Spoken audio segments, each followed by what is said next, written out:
Ladies and gentlemen, dear friends, we are so excited to continue with our learning sessions here from Jerusalem. And it is a great privilege that we have with us here this afternoon Tommy Waller, the founder of HaYovel, an amazing initiative to bring Christian volunteers from all over the world to the very heartland of Israel, Judea and Samaria. I think what Tommy is doing is a new revolution. And I would do anything to see him succeed in bringing Christians from all over the world to the vineyards of Judea and Samaria. Please, Tommy, please give him a hand. Albert, don't go away. I have something because I know you're going to be helping us in the vineyards, and you have to have a hat when you're out there because it's sunny. And Robert, I want him to come as well. Sure. And so it's just the proper attire for the. You know, when we came, yeah, that was one of the unforgettable, fantastic experiences that we had.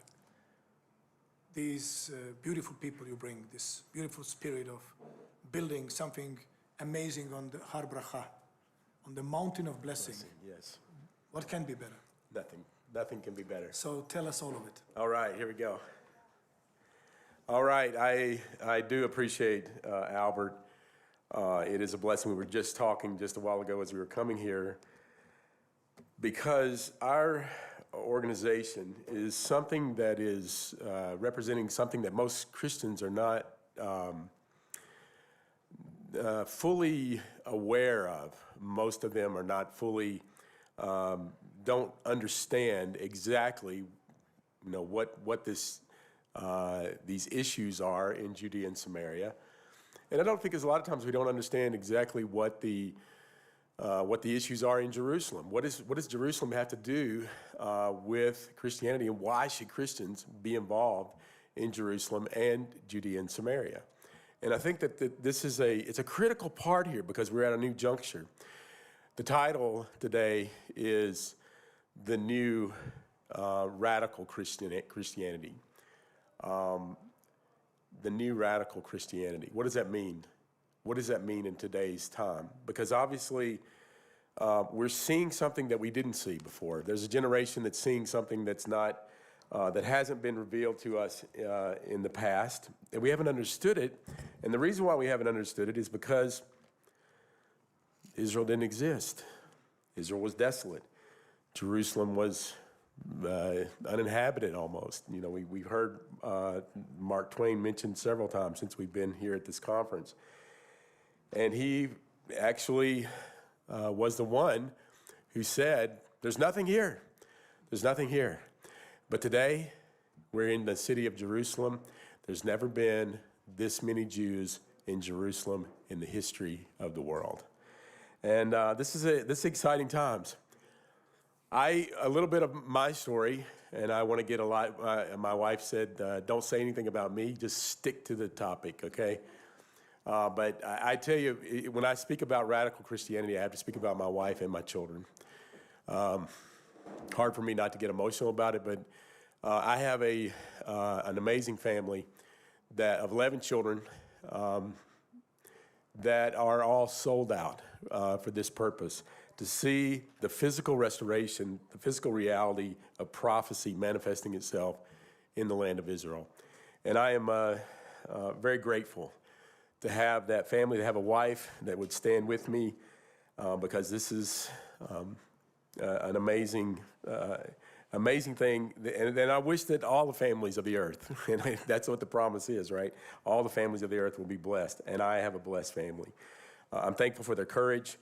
I'm thankful for their steadfastness. I'm thankful for their ability to just hang in there in the midst of adversity and keep moving forward. So the thing I want to start out with, just to build a little foundation here, radical Christianity, what does it look like today?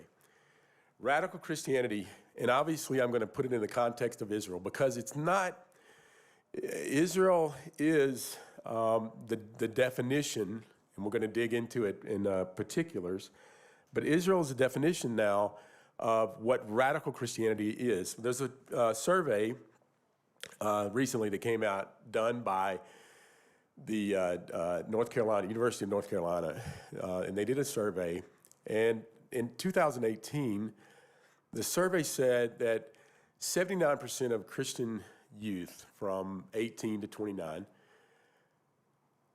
believed and stood with Israel. With Israel, 79% of the Christian youth 18 to 29 stood with Israel concerning the conflict, concerning the Palestinian-Israel conflict. Recently, they did another. This is just, 2-3 years ago. Recently, they just did another survey. And in that survey, only 25% of our youth, Christian youth, are standing with Israel concerning the Israel-Palestinian conflict. And I was very upset about that. That was very shocking to me, because in this place and in this arena that we have here in this circle, it would seem that all Christians, we all get it here. We all understand what this is about.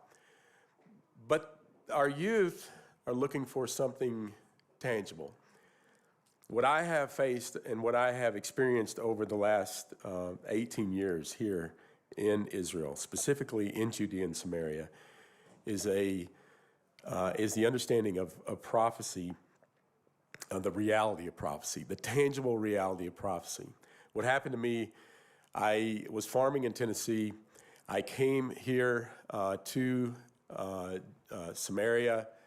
I was brought to Samaria. I was brought to the city or the mountain, Mount Gerizim, the Mount of Blessing, as Albert said. And I met an Orthodox Jew.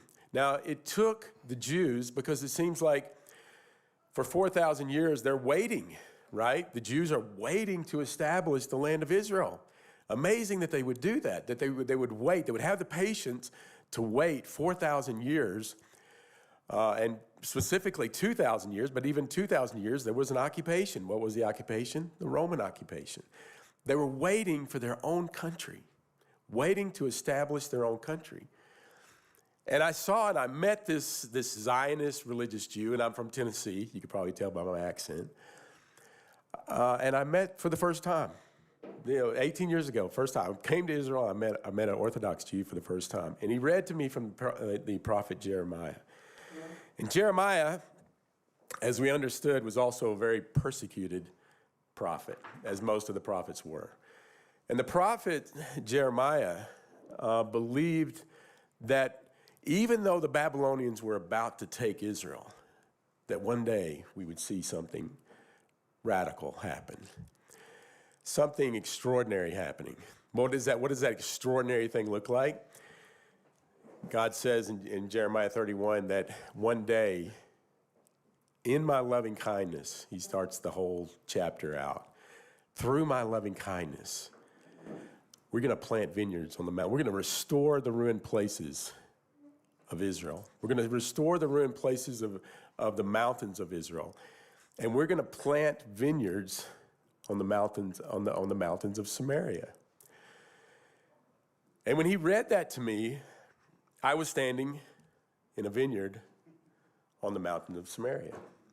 So the reality of that prophecy hit me very strongly.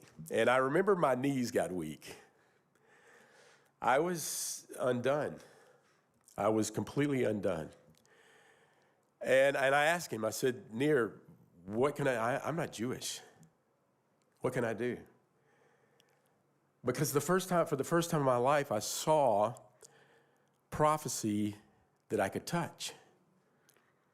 On a lot of levels, because the prophecy of seeing a Jew, seeing this Jewish man returning to his homeland that the prophet spoke about, seeing a religious Jew who'd planted a vineyard that the prophets talk about. You see, Jews don't watch prophecy. Christians watch prophecy.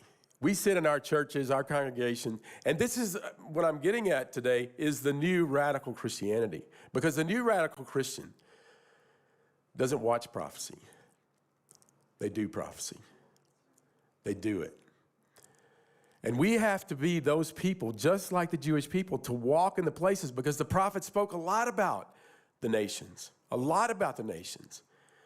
If you're not Jewish, it doesn't mean, okay, we're going to be watchmen. We're going to be sitting on our walls somewhere with a big screen TV, and we're going to watch and see what the Jews are doing. And then when the Jews do everything right, Jesus is going to come back, and we're going to be all happy. What? And some people are going, yeah, that's exactly what's going to happen. It's different than that. I want to start here in Ephesians chapter 1, or chapter 2. Ephesians chapter 2, it's a significant verse, because Paul, who is credited for actually disconnecting us from Israel, actually really connects us to Israel. And I want to just say, as for us, those of us who who desire to be radical Christians in this new era, this new place of radical Christianity, this is the place where we have to be. And I'll just start here in verse 10, chapter 2. For we are his workmanship, created in Messiah Yeshua for good works, which God prepared beforehand that we should walk in them. One of these things, I'm sorry, I have a little bit of an allergy, so please excuse me for that. Not corona, it's just allergies, I promise. In verse 11, the very next verse, he says, therefore, here's this workmanship that's created in Messiah Yeshua, therefore remember that you were once Gentiles. You were once Gentiles in the flesh, who were called uncircumcision by what is called the circumcision, made in the flesh by hands. Listen to this. That at that time you were without Messiah. At that time you were without Messiah, being aliens. Now what is it like to be without Messiah? You're aliens from the commonwealth of Israel. And for our discussion today, for this discussion today in Jerusalem, let's say that Israel is Israel. Let's say that Jerusalem is Jerusalem, really Jerusalem. We're not going to spiritualize it. We're going to say the physical reality, as all of our Jewish brothers and sisters believe, that Jerusalem is going to become one day a reality. It's going to become a praise in all the earth. It will be. The physical reality of that is upon us. It's here. As we started this off, more Jews living in Jerusalem here now than ever before. So we have this, remember that, so he's saying, but at this time you were without Christ, without being aliens from the commonwealth of Israel and strangers from the covenants of promise, having no hope and without God in the world. But now in Yeshua Messiah, who you were once far off. We were once far off from this reality. But because when we accepted this radical Christianity, when we accepted Yeshua as Messiah, we got connected to Israel. And so when we got connected to Israel, we got connected with who we believe that we follow, we claim to follow, Yeshua. And what does Yeshua tell us? First of all, Paul also says, and I'll go here first because it's just a page over here, Galatians chapter 3. What is the gospel? What is the gospel? Verse 8, chapter 3, verse 8. And the scripture, foreseeing that God would justify the Gentiles by faith, preached the gospel, listen to this, to Abraham beforehand. The scripture, foreseeing that God would justify the Gentiles by faith, preached the gospel to Abraham beforehand, saying, in you all the nations shall be blessed. The gospel. Wait a minute, I thought the gospel started in Matthew. But Paul here is saying that the gospel actually is preached to Abraham. maybe there was some secret between God and Abraham. I don't think so. I think that God spoke to Abraham, and Yeshua was fulfilling the prophet. Let's look at Romans chapter 15. What is Romans chapter 15? And here today I'm speaking to Christians. We're trying to get on track. We're trying to get from this place of apathy that goes from 79% on fire to 25%. That's apathy within the church. The circumcision for the truth of God, to confirm the promises made to the fathers. I'm going to say it's the definition of our faith. Definition. If you're a radical Christian right here today, you're going to look at the scripture and you say, now I say that Yeshua the Messiah became a servant to the circumcision for the truth of God. We want the truth of God to confirm the promises. What promises was he talking about? The promises that God made to the fathers. Who's the father? Father Abraham. Remember that? Father Abraham.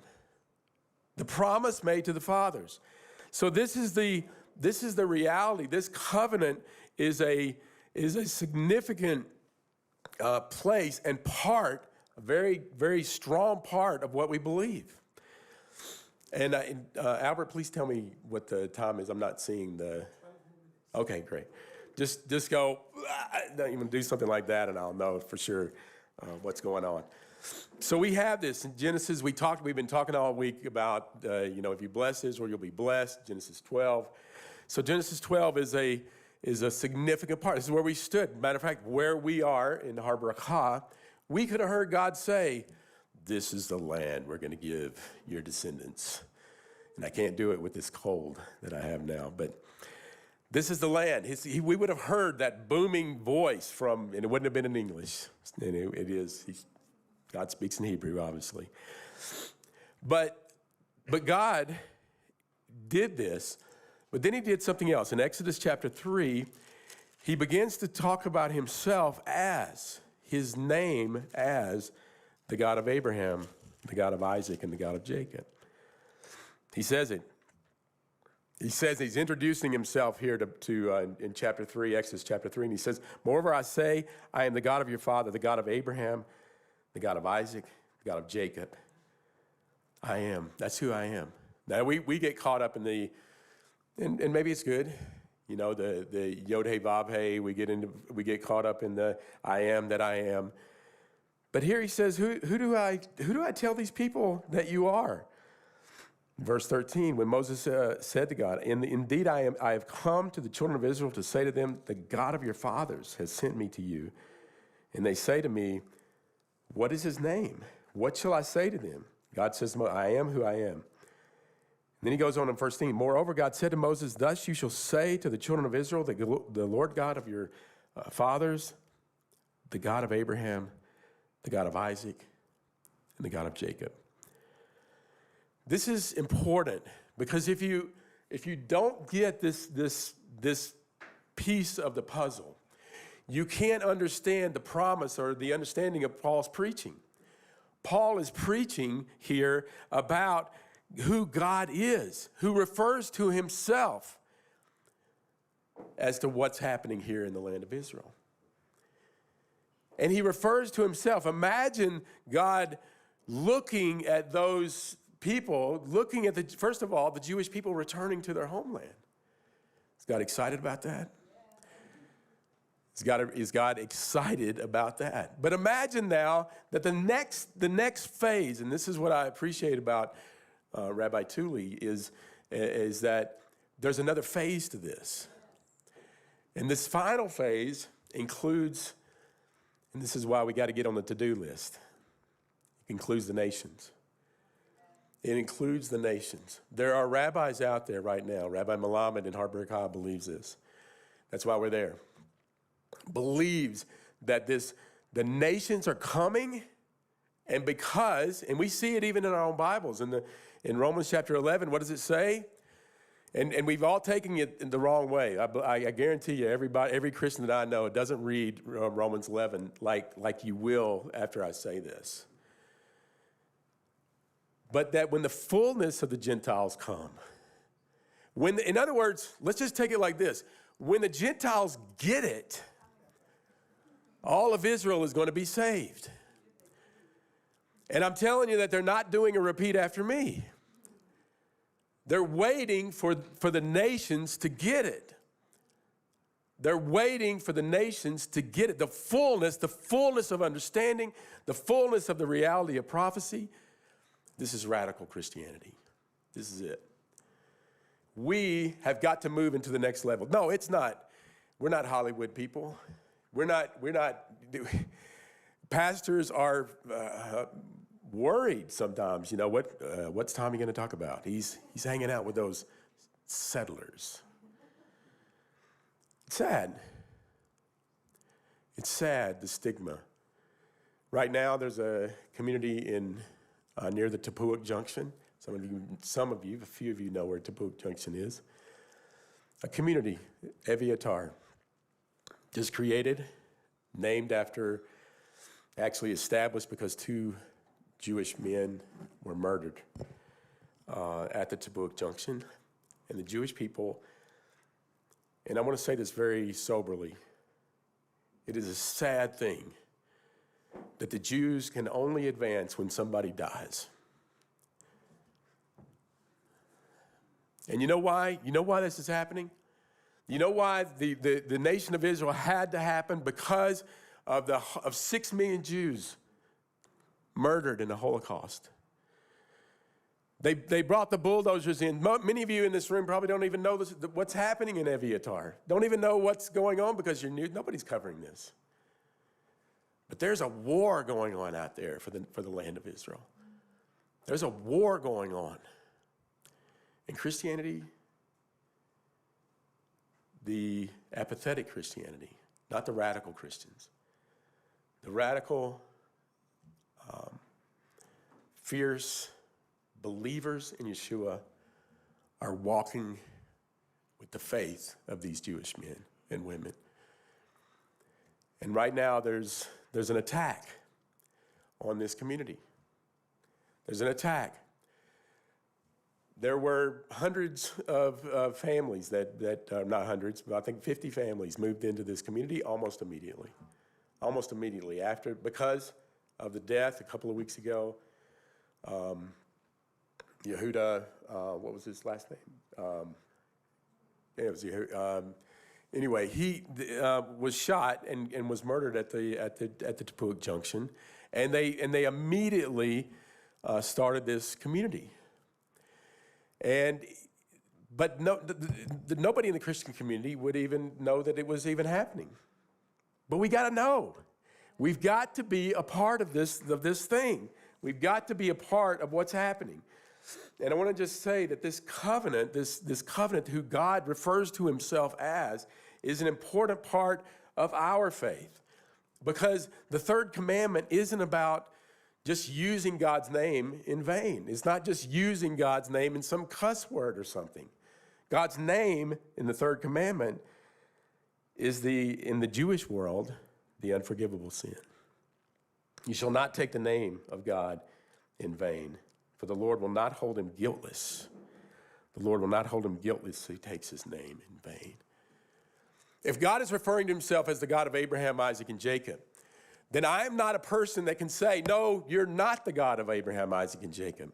I am not allowed, I don't have the ability to say it. I cannot speak against the word of God. I especially cannot speak against what God calls himself. I'm not going to mock God. And I'm not going to take his name in vain. Radical Christianity has got to take this up. We've got to take this up. Last week, there was a Torah portion. And the Torah portion was devastating. The most horrible portion in all of Scripture. It was devastating because we heard this. The 10 spies came back, and they said they're giants in the land. We can't take it. Let's go back to Egypt. They even referred to Egypt as the land of milk and honey, like some of us refer to America. Don't do it. There's only one land of milk and honey. It's here. but it's a land of milk and honey when people are returning back to it. When the Jews began to come back to the land of Israel, the land responded. It became a flourishing place, and it's continuing to become a flourishing place. But there was another story in the Haftorah, which is something different, because there were spies that were sent out. The spies were sent out here into Jericho. And in Jericho, they met this Gentile woman.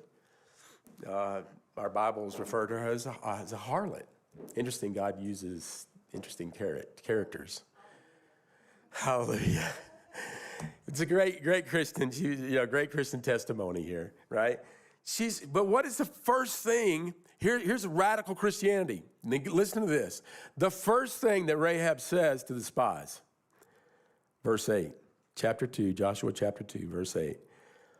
Now, before they lay down, she came up to them on the roof and said to the men, I know that the Lord has given you the land. I know that the Lord has given you the land.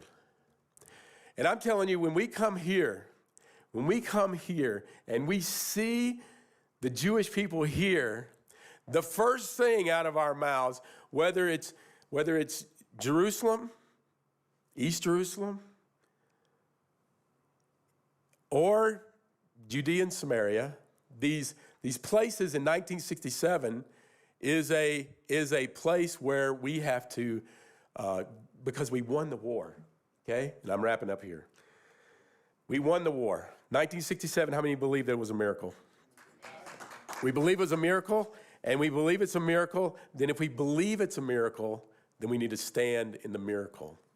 We need to stand as radical believers in the covenant that God made with Israel. And this is the place that we have to be. This is the place we're going. And this is why we have to have Christians putting feet, beautiful feet, on the mountains of Israel. Amen. Amen. Tommy, our viewers, and there are many online, if they want to find more information about you, how can they do that? The only thing you really need to do is go to serveisrael.com. Simple as that. Serveisrael.com. You want to serve? What did Yeshua say? I came to serve and not to be served, right? So as Christians, we need to take a heart of servitude. So serveisrael.com. That's it. And I know that there's a lot of material on your website. Yes, absolutely. I mean, you guys produce talk shows. Oh, yeah. And podcasts. Yes. And shows, movies. Yeah. I mean, it's true. Yeah. I mean, you can all find it on Serve Israel. You can go to Serve Israel, or you can go to the Joshua and Caleb report. .com, joshuaandcalebreport.com, which is we're actually changing the name to the Israel Guys. The Israel Guys. We're trying to make it simple. People get. Thank you, Tommy. Thank you so much. Appreciate it. Now, our next speaker is the most unusual person that I've met. We have the honor with us today to have Michigan's Supreme Court Justice, Richard Bernstein, with us. His theme is how to have a relationship with the Creator, even with disabilities. A man who is born blind has run 26 marathons. How many Ironman? 1 Ironman.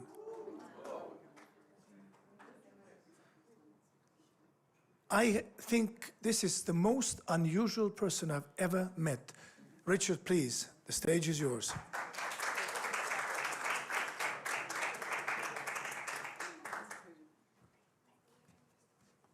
The microphone is okay like this.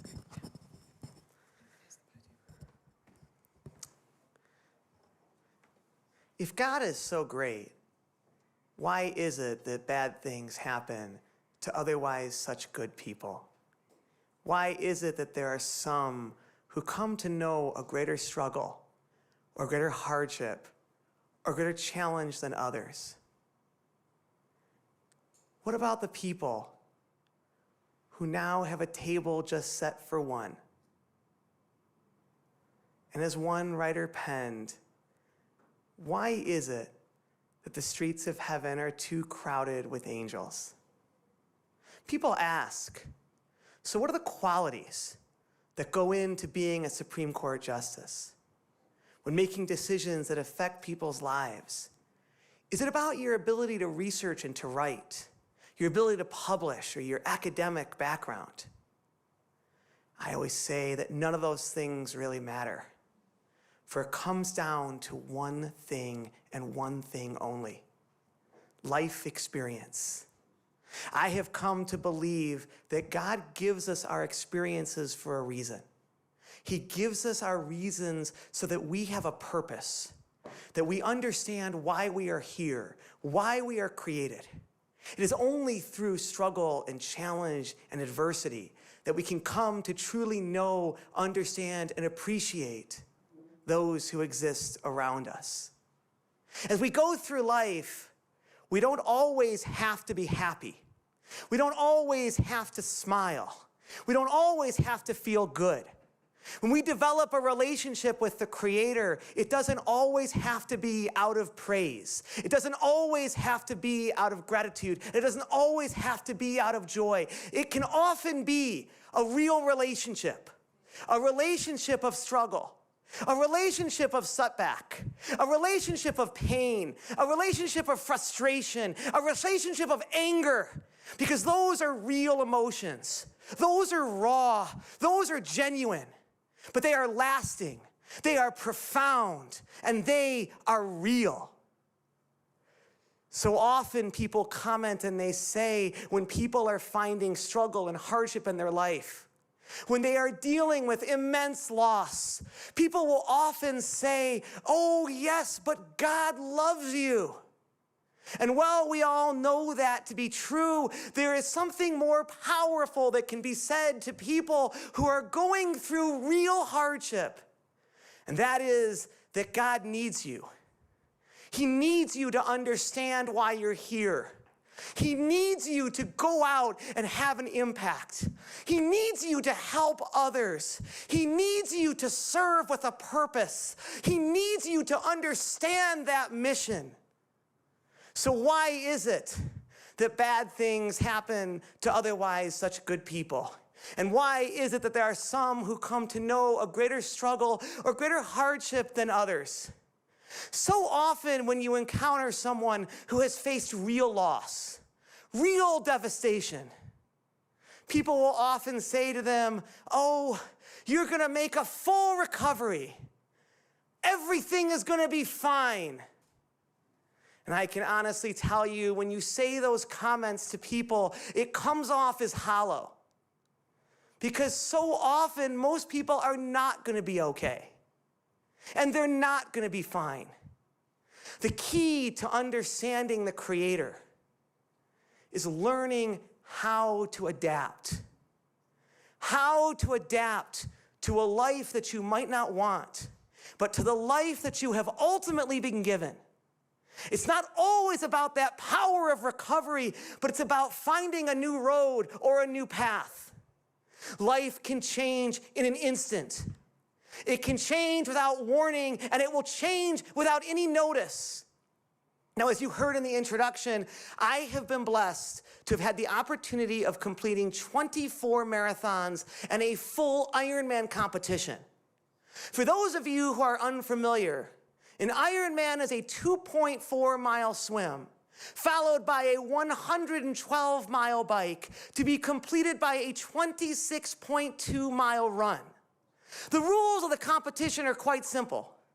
If you stop, if you rest, if you take a break, you run the risk of missing a cutoff.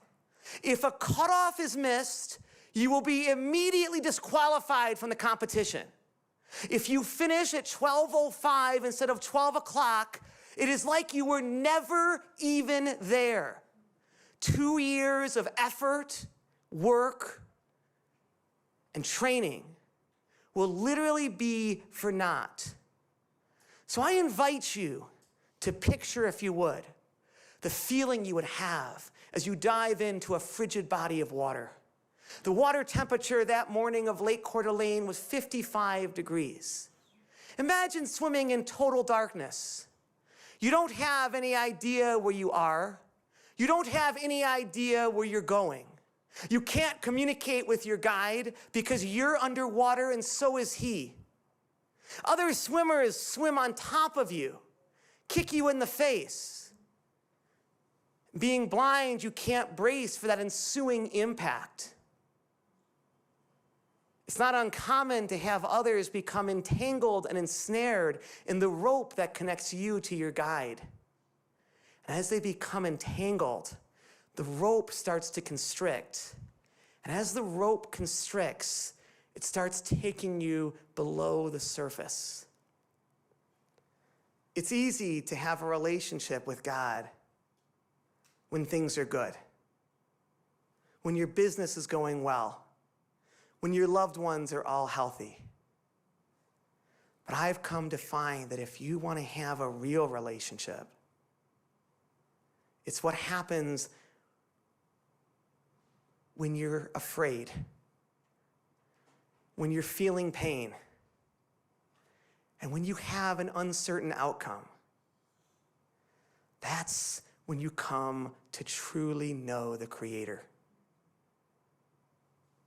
You learn at certain points in life that there are some of us who are infirmed, and there are some of us who are clearly mortal. But it's always those people who have the strongest of spirits and who allow for the soul to disconnect from the flesh and ultimately pierce the heavens. So why is it that bad things happen to otherwise such good people? And why is it that there are some who come to know a greater struggle or greater hardship or a greater pain than others can possibly begin to imagine or even remotely comprehend? Life can change at an instant, and it can change for all of us. It was a beautiful morning in New York Central Park. I've memorized the loop that serves as the circumference of the park. At that point, I had completed 17 marathons. I was walking in the pedestrian lane, thinking about what was going to happen with November's marathon. But it was August 13th. It was 85 and sunny. Things could not have been better. I was feeling good and my body was in mint condition.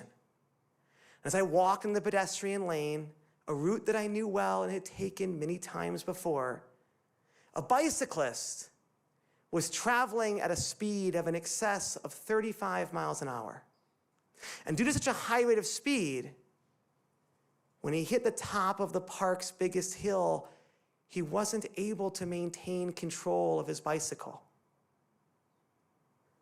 And due to that, veered into the pedestrian lane where I was walking and struck me directly in the back. Now, a 35-mile-an-hour impact is catastrophic. This required over 10 weeks of hospitalization at New York's Mount Sinai Hospital. Athletics was my entire life. It was my identity. I had used it to cope with my blindness. It gave me such a sense of pride. It allowed me to have such strength, such power, such independence. And now in Mount Sinai, you come to learn a new lesson about life. Life isn't really about the big things. Yes, we talk about the policy. Yes, we talk about politics. Yes, we talk about things on a grand scale. But for most of us, life really isn't about those things. Life is really about the little things. You really miss what it's like to have the opportunity to use the bathroom without help. You miss what it's like to have the chance to take a hot shower. You miss how it feels to get an actual good night's sleep without having to writhe in pain. That simply doesn't allow for you to find peace. People used to come to visit Sinai, and I'd always ask them, so tell me, where are you going to go when you leave the hospital? They'd always say in a very rudimentary and incredibly mundane way that, oh, I'm going to go back to the office. I've got to run a few errands. I'm meeting some friends for dinner. I would always tell them, you have to savor that. These are things that people like me dream about. We spend our nights dreaming what it's like to have the chance to be with people. We spend our nights dreaming what it's like to be in a restaurant. We spend our nights dreaming what it's like to feel actual fresh air. No, life isn't about the big. It's always about the little. And I think what we learn as we go through life and we try to find our place is what we're all looking for is one simple thing. We're trying to find a sense of peace. And we're trying to understand just where it is that we belong. And I would ask people that as we go on this journey, try to celebrate those small victories. No matter how inconsequential or insignificant you think they are, try to find a cause for celebration. In my situation, I would celebrate the fact that I could start lifting my leg. I would celebrate the fact that I could, with a lot of effort and a lot of pain, use a walker. And I would celebrate the fact that I could actually find my way to the end of my ward to visit the nurses on my own power. No, it's not about the big. It's always about the little. But it's okay to challenge the Creator. And it's okay to find that energy and that struggle within you. And it's okay to ask Him why. And it's okay to try to demand answers. And it's okay to have that raw human emotion. Because when you have that, and when you feel that, and when you experience that, then ultimately real miracles can happen. Because in my situation, it became time to run the New York City Marathon. And after getting out of the hospital and working through rehab and facing the challenges, the marathon was upon us. And this would be Marathon 18, but it would be the first after a catastrophic injury. Now, running through the streets of New York with a shattered hip and crushed pelvis was going to be painful, to say the least. But as we ran, and we approached mile 18, and we crossed the 59th Street Bridge, and we began running up First Avenue, I remember the pain was becoming so profound. It was becoming so severe that I reached up to the heavens, and I prayed to God, and I said, Hashem, let me have this. Let me have this. This is something that I need. This is something that I've earned. I can handle your pain. I can handle what I'm going through, but I can't pass out. I can't lose consciousness. You have to let me have this. And when this conversation was happening on First Avenue at mile 18, I can tell you that this was nothing short of a war. You could hear within my soul and within my spirit. You could hear the thunder. You could see the lightning. You could sense the winds. You could see that this was going to be the battle that was going to define all battles, that this was going to be the essence and the cornerstone of our relationship, that this was going to be the pinnacle of my anger and my frustration. And then, at that moment and at that time, Miracles do happen because I was able to find what it was that I was looking for. I was able to find peace. Peace with my new body, peace with my new life, peace with my new circumstance. But I, at that moment, after that raging war, was able to find peace with God. Why is it that bad things happen to otherwise such good people? And why is it that there are some who come to know a greater struggle or greater hardship than others can possibly imagine?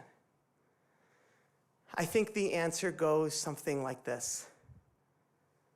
At a certain point in life, you can't spend your time and your energy and your effort focusing on how you're going to get over it. For you come to realize that there is simply no other option but to just get on with it. For ultimately, it is always the people who must do what is hard that achieve no less than what is truly great. And we have to look at our lives like we're part of a great story. And within any novel, there's going to be chapters. There's going to be chapters of pain.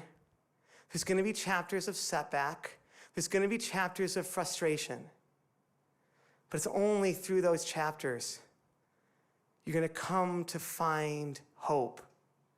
You're going to come to know purpose. And you're going to come to understand triumph. It was deep into the night as the angel came upon Jacob, and there existed an immense battle that raged until the dawn. As we all know, when the sun rose, the angel blessed Jacob,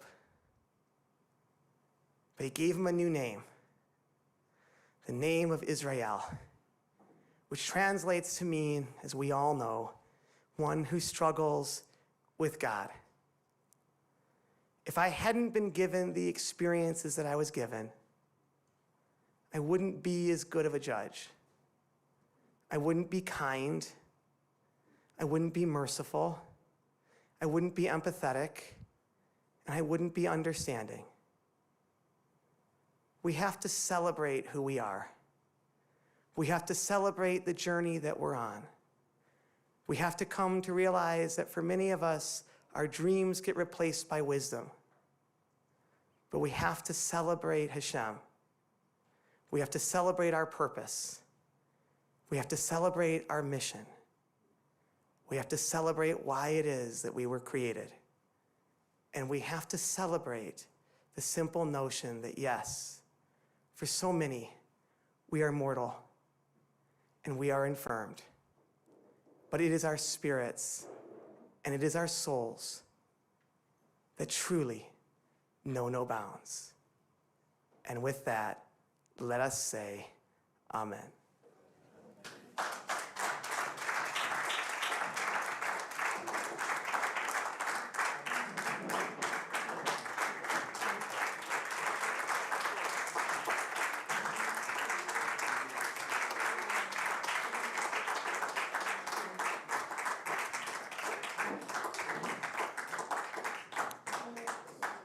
This is the most powerful testimony that I've heard.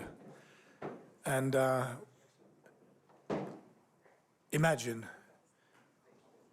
a Supreme Court justice with such compassion and understanding. Reminds me of the book of Hebrews. It is so powerful.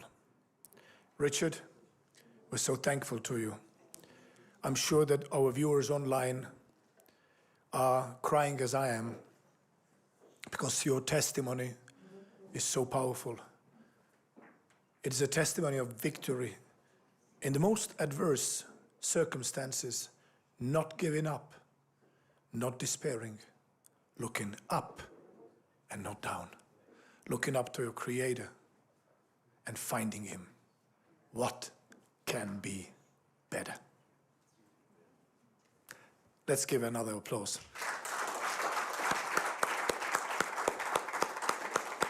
Thank you, Richard. Thank you so much. Wow, what a fantastic, powerful testimony. Our next speaker is the director of the Strategic Alliances, Partnerships, should be alliances, for Passages, a great organization bringing hundreds and thousands of young Christians to Israel. And Luke, why don't you tell us what it is all about? What is your vision and what are you burning for? Come, please. Let's give a hand to Luke Bray.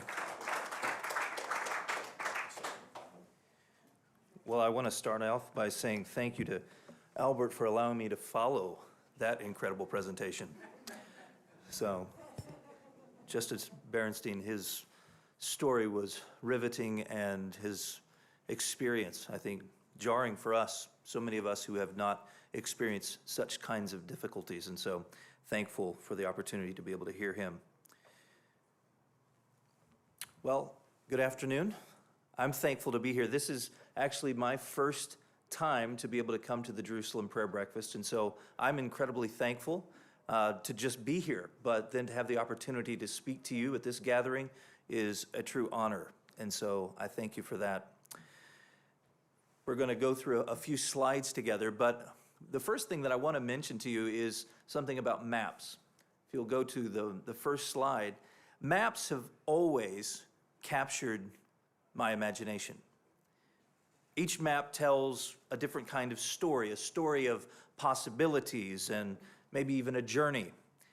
But each map also displays a unique perspective. One of my favorite maps was created by Heinrich Bunting in 1581. And it's a map of the world, but it's a map of the world from his perspective. Bunting's map is designed in the shape of a clover leaf, and it only shows 3 specific continents: Europe, Asia, and Africa. And the leaves are arranged, as you can see, in the form of a clover leaf, but with Jerusalem as the center. Now, I've seen a lot of different maps in my lifetime, a lot of different perspectives from these maps, different center points. Now, as an American, I will just say that most of the maps that we have in the United States, have the United States at the center of the map. There's just something about Americans that puts us right there, right? But I've also seen other kinds of maps, maps where Australia is the center of the globe, right? Or Antarctica at the center of the globe. But Bunting's map declares something really important. It heralds a truth that all of us who have gathered here at the Jerusalem Prayer Breakfast continue to echo until this day. That Jerusalem is the center of this place, this world. Jerusalem, the city of God, the city of David. It's not just significant for Christians, and it's not just significant for Jews. It's not just significant for Muslims, but it stands at the center of the world and of history. Now, much has changed in the last 400 years. Wars have been fought. Schisms have risen. The Jewish people face the threat of annihilation. But now, 73 years after a homeland was established for the Jewish people, we meet together in a sacred city with a sacred story. But sadly, the story of Jerusalem, and most significantly, the story of the King who reigns from Zion, is not familiar to the next generation. Go to the next slide. As we gather here in 2021, we meet at a moment of great importance. The sons of Korah in the Psalms help us to understand not only the sacredness of Jerusalem, but they also help us to understand how the next generation can be introduced to the roots of their faith, the land of Israel and its people. If you look at that text there, you see in Psalm 48, beginning in verse 10, it says, "As your name, O God, so your praise reaches to the ends of the earth. Your right hand is filled with righteousness. Let Mount Zion be glad. Let the daughters of Judah rejoice because of your judgments. Walk about Zion. Go around her. Number her towers. Consider well her ramparts. Go through her citadels, that you may tell the next generation that this is God, our God, forever and ever. He will guide us forever." Now, there's several notable observations that we can make from that particular psalm. The writers are committed to a vision of God that is global in scope, a vision that captures the attention of the world, the nations even. And in order to capture the world's imagination, to inspire praise of God, he issues this command that they ought to walk about Zion, so that they may tell the next generation about who God is. And friends, this brings us to our problem. You can go to the next slide. A recent Barna poll found that support for Israel among younger evangelical Christians is falling. Young evangelicals are less supportive of Israel than ever before, and they're also less informed. The same poll found that 65% of young evangelicals say that they seldom or never hear about the importance of Israel. Only 12% say that they hear about the importance of Israel every week. These statistics fit into a broader picture of Generation Z Christians and their disengagement from the church. According to Barna's Gen Z report, only 4% of Gen Z holds a biblical worldview, and among Gen Z Christians, only 9% say that they are engaged Christians. Younger evangelicals aren't simply losing their confidence in Israel as a force for good, they're also not connecting with the land and with their faith through their church community in the same way that maybe their parents did or their grandparents did. What's more, anti-Semitism is on the rise in college campuses. Disconnected from their faith lives and exposed unknowingly to anti-Semitism on college campuses, it's no wonder that young evangelicals do not feel the same about their faith and about Israel as those who came before them. Now, while these problems are nuanced, younger Christians seem to be both uninformed of the complexities surrounding the Israeli-Palestinian conflict, but also they do not possess the wonder of visiting the Holy Land and walking in the steps of the patriarchs and the kings and Jesus and his disciples.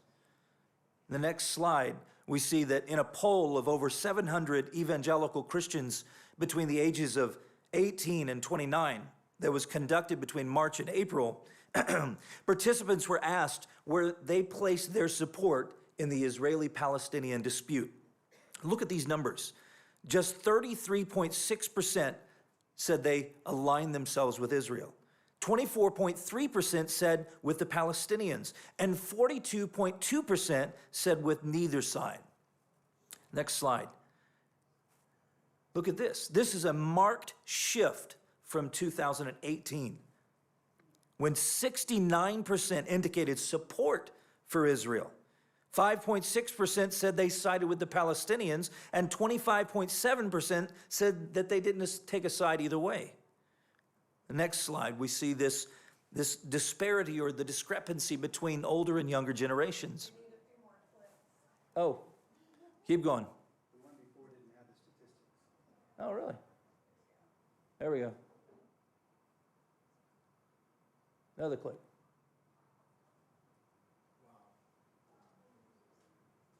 There we go. You can go ahead. There's 3. There you go. All right.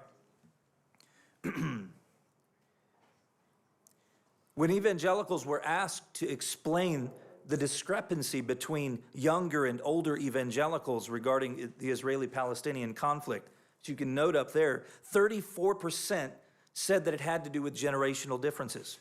22.5% said that it had to do with younger evangelicals having less knowledge about the conflict. And 29.8% said that they didn't know why. There was a discrepancy.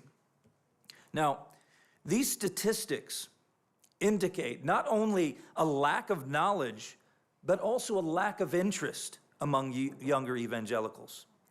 Younger evangelicals are more focused upon issues that affect them on a day-to-day basis. Thank you.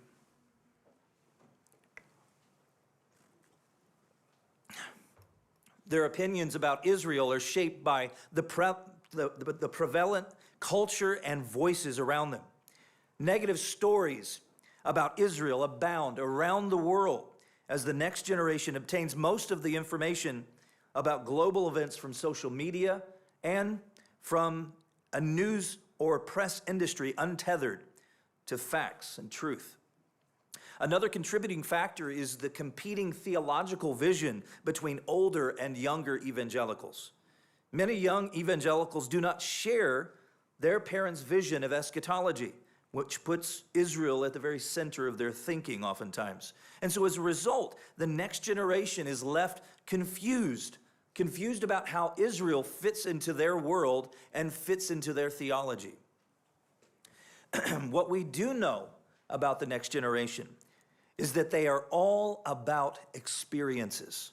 In fact, they want to experience truth before they are fully applying it to their lives. So the problem to us is obvious. Younger evangelical support and their love for Israel is waning, which is concerning, especially in light of Israeli Ambassador Ron Dermer's statement. Just recently, he said in the next slide, people have to understand that the backbone of Israel's support in the United States is the evangelical Christians. It's true because of numbers and also because of their passion and unequivocal support for Israel. What younger American evangelicals need is an opportunity to see for themselves the intimate connection between biblical Christianity and the people and places of Israel. And there is no better way to do this than by learning about Israel firsthand through an encounter in the land. Next slide. The solution to this problem must be centered upon robust education and spiritual encounter for the next generation. Scott Phillips, who is our executive director at Passages, writes, younger Christians owe it to themselves to see Israel for themselves and experience the presence of God in the lands described so richly in the Bible. There may be no better way for Christians to connect with their faith, their history, and their Jewish friends. Next slide. A trip to Israel is a rite of passage for every Christian. There is no substitute for walking in the land where Jesus walked and traversing the paths of the patriarchs, the kings, the prophets, the first disciples. In fact, Israel, we see Israel is such an incredible place for students to come and to learn and to encounter the Holy Spirit as they walk the places of Israel. In Israel, participants encounter the origins of both ancient and biblical faith and of a present-day nation, rich with culture, with diversity, with beauty, and with challenges. The land and the people of Israel have a story to tell, and by coming to Israel, students are able to make Israel's story a part of their own story. Through a pilgrimage to the Holy Land and intensive post-trip education, Passages strengthens the faith of American Christian college students, connects them to Israel, and prepares them for a life of Christ-centered leadership. Participants encounter the ancient roots of their biblical faith firsthand and are introduced to a modern and thriving Israel through visits to foundational biblical sites and by hearing authentic first-person perspectives from Jewish, Christian, and Muslim Israelis and Christian and Muslim Palestinians. And upon their return, participants have opportunities to further engage, to continue leadership training, to join an active alumni network, and to become informed voices for their Christian faith for Israel, and for all who live in the region. Next slide. Passages has three major focuses in the program. The first is faith.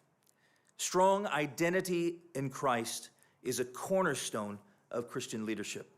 Passages offers participants one of the most powerful and compelling means of encountering God and the Bible. By visiting the Holy Land, students discover the deep roots of Christianity in a place where the ancient faith was born, bringing the Bible tangibly to life. The second theme is Israel, obviously. Passages participants connect to a modern land, a modern Israel, which is not only rich with history, but also with culture and ingenuity and technological innovation. Passages facilitates personal ties to the Holy Land through visits to biblical sites and by showcasing that vibrant, modern Israel. Students return equipped to build bridges of understanding and friendship with Israel, the diverse people that live here, and the Jewish communities that they will interact with when they return home. The final theme is leadership. Effective leaders have values and formative experiences which help shape their lives and their callings. What Passages does is we give students the opportunity to discover their spiritual heritage and develop strong convictions. Through post-trip activities, students learn to lead, encourage, and inspire their communities back home. There's 4 phases that you'll see in the next slide, 4 phases to the Passages program. The first phase is the introduction course. This first phase really is an online course that helps students understand what they're going to be experiencing in Israel. The course includes modules that teach them about the roots of Christianity, about the biblical redemptive narrative, about Jewish-Christian relations, and about pieces with regard to the modern history of Israel. The second phase is the field study. The field study is where we bring them to Israel. The Passages itinerary, as you have in your packet there, is designed to point students toward the roots of their faith and to introduce them to the complex landscape of modern Israel. Participants visit sites like Capernaum, or the Mount of Beatitudes, or the Church of the Holy Sepulchre, the Garden of Gethsemane, and this is just a few. As you can see on the sample itinerary there in your packet, you can see that there are more. But they also hear from diverse range of local speakers who help them understand Israeli culture, government, economy, the Israeli-Palestinian conflict, and geopolitical security issues surrounding Israel today. The third phase is the capstone project. When students return home, they complete a capstone project. And this post-trip engagement program expands upon the educational themes that they've experienced on their trip in Israel and includes additional case studies about biblical and modern figures and how they might be able to apply principles of leadership to their own leadership journey. The last phase is the Passages Leaders Network. This is the final phase, but it's a phase that really never ends. Passages Leaders Network creates value for our alumni through intentional connections. The community offers further engagement and additional educational opportunities related to faith, related to Israel. It also facilitates ongoing mentorship, job opportunities, intern opportunities, as well as industry-specific groups. Since its conception 5 years ago, Passages has taken nearly 8,000 students to Israel. As well as saying 8,000, I say that sounds like a big number. We want to take thousands more. Our heart's desire is to see thousands and thousands of young Christians come to Israel. Next slide. This is a testimony of one of our alums. And Latasha Mitchell, she says this. She says, putting it simply, this trip opened my eyes and my heart. I fell in love with the people, the culture, and the complexity of Israel, all which left me changed with a desire for more. Now, surveys with significant sample size of Passages alumni indicate the effectiveness of the Passages program. And if you have any doubt about this, let me give you some numbers. First, 97% of students reported a greater awareness of the Israeli-Palestinian conflict as a result of traveling with Passages. 87% of students reported a greater understanding of the importance of U.S. and Israel relations. 94% of students reported that they are more likely to discuss the importance of Israel with their peers after they return home from an encounter in Israel. 92% of students stated that as a result of their experience with Passages, they have a deeper understanding of the scriptures and a deeper connection to their faith. Friends, perspective matters. Journeys matter. The next generation of Christians and their relationship with their faith and with the Jewish people, it matters. Impacting the next generation to love Israel and to dig deeply into their faith requires an encounter. And how can they have this encounter unless they walk about Zion? Our charge to the next generation is this: walk about Zion.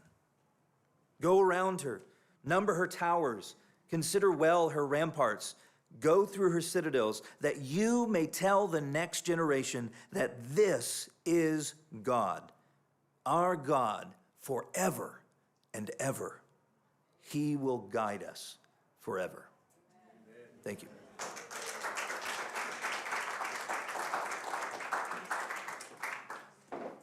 Thank you, Luke. Okay, you want to show a video now? Go ahead.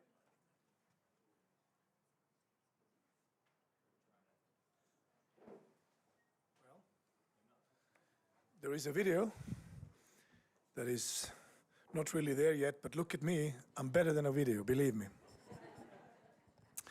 We love in-person things, these days. I hope. I have two examples that comes to my mind. First is our co-chair, Congresswoman Michelle Bachmann. She was in Israel in 1974, after the high school. I don't know how many months she spent in a kibbutz in Beersheba, but this changed her life forever. The second person that comes to my mind is President Hernandez, who is about to come in 2 weeks from Honduras. He was part of the Mashav program in the foreign ministry. Can you imagine what an impact? Just bring them here. Well, it's not just bring them, somebody has to pay for it. Did I get it right? How can people find Passages on the website, on the internet? Passagesisrael.org. So, And if they're interested in talking about how they can be supportive of the Passages program, they can email me directly. and people you can also, everybody who is watching us online, you can contact Luke Bray personally. You can just Google, they can Google you and find you. So you are Googleable. And the video is ready, so let's go for the video now.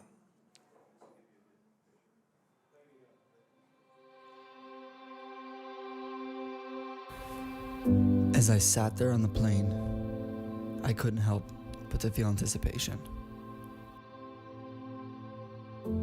That everything that led up to this moment was finally here. I was ready to walk through the lands of the Bible, taking the steps of King David, Jesus, and the disciples.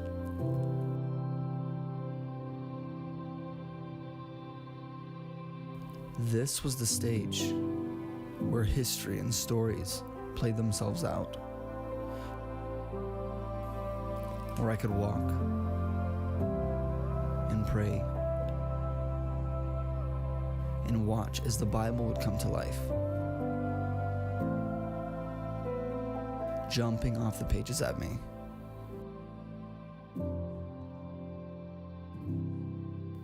But what would I think? How would it feel? And what would it change?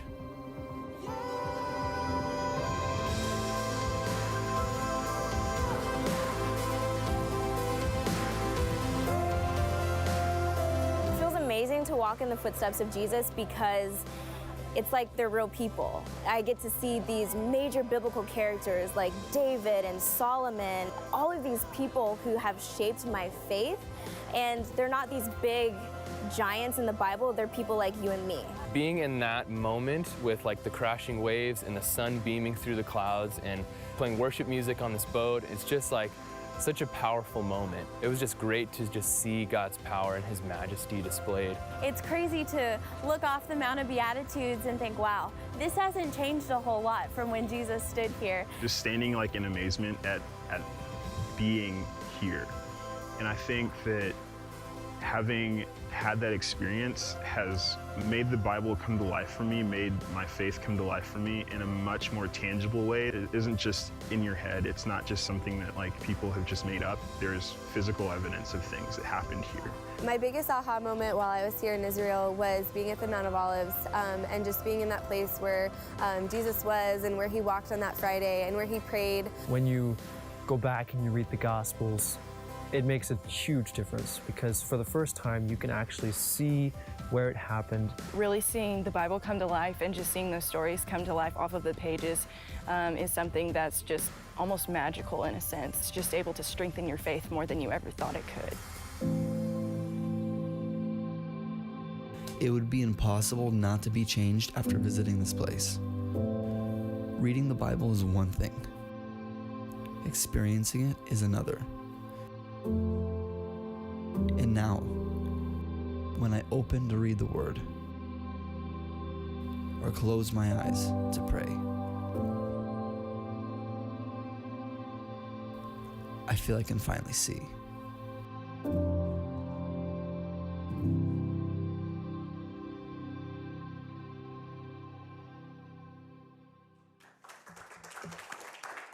That was beautiful. Well done. Thank you so much, Luke, for coming, and Kim, and you both were amazing. I remember hearing that I think it was a Kufi event when they announced how late Sheldon Adelson wrote a check $1 million for their campus work. Well, I know there are people online just getting notes and notices all the time from Brazil and the United States and all kinds of places. So please, you can just, write a check. If it's not 1 million, it's also good. So thank you, Luke, so much. It's a beautiful project, fantastic, and so needed idea. Thank you for coming. We have a very special person here with us. You all who sit in this hall, you wouldn't be in Israel unless we had the help from Sharon Regev. I also need to recognize Mayan Rockland for being so helpful late at night, early in the morning, fighting for your permits to enter the land.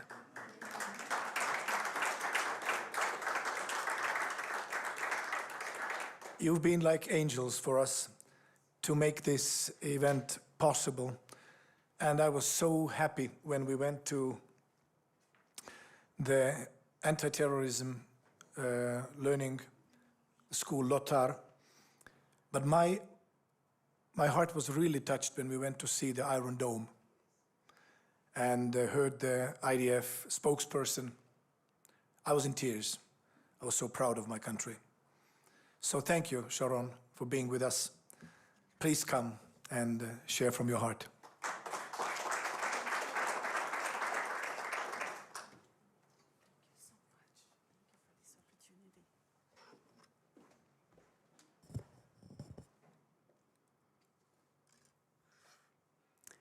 Dear friends, shalom.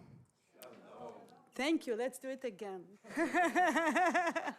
Shalom. Shalom. Thank you. Good afternoon, everyone. It is truly, truly my great honor and great privilege to attend this Jerusalem Prayer Breakfast 2021. And on behalf of the Ministry of Foreign Affairs, I would like to express our deepest appreciation to the organizers of this very important, crucial gathering. Thank you, Mr. Albert Wexler. Thank you, Mr. Robert Ilatov. And thank you, each and every one of you, dear friends. I want to thank you so much for taking your time during this challenging COVID-19 period, pandemic. You took the time and you came to Israel to show your solidarity and sympathy with the state of Israel. I want to give you a round of applause.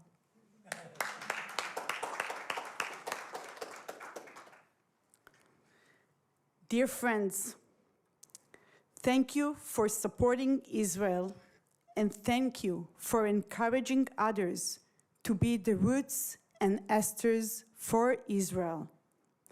You are our partners in fulfilling the prophecy of Israel becoming a light unto the nations.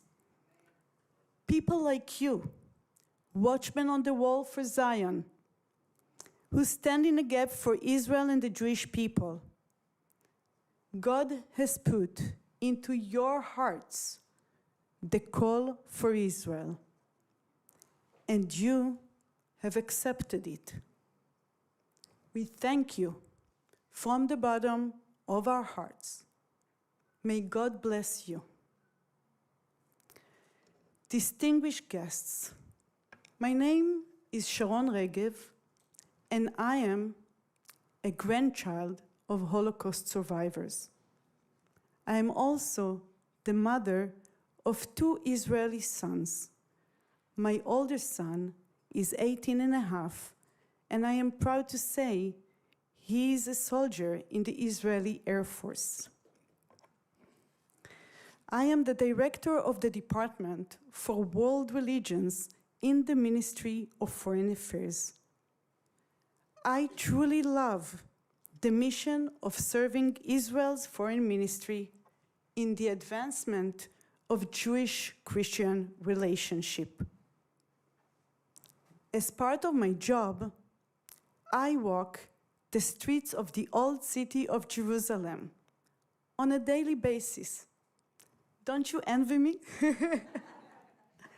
I follow the paths of King David, King Solomon, and all our prophets. Every day, I witness miracles. I rejoice every day in the miracle of being born in a sovereign, reborn Jewish state. Thank you. In May 1948, amidst the ashes of the Holocaust, the modern state of Israel was founded in its historic homeland, the land of Israel.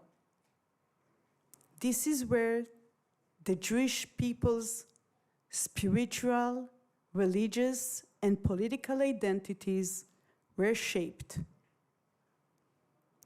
After 2,000 years of exile, during which time we yearned to come back to Jerusalem, our holy city, the Jewish state was founded with its capital in that same city, the holy city of Jerusalem. It has been only 73 years since the rebirth of the State of Israel. In its relatively very short existence, the reborn State of Israel has reached tremendous achievements. Ladies and gentlemen, we should celebrate. We have made the desert bloom. Thank you. Israel has become one of the most creative and innovative countries in the world, a startup nation. Our technology is cutting edge, and our economy, thank God, is booming. Our military is one of the finest in the world.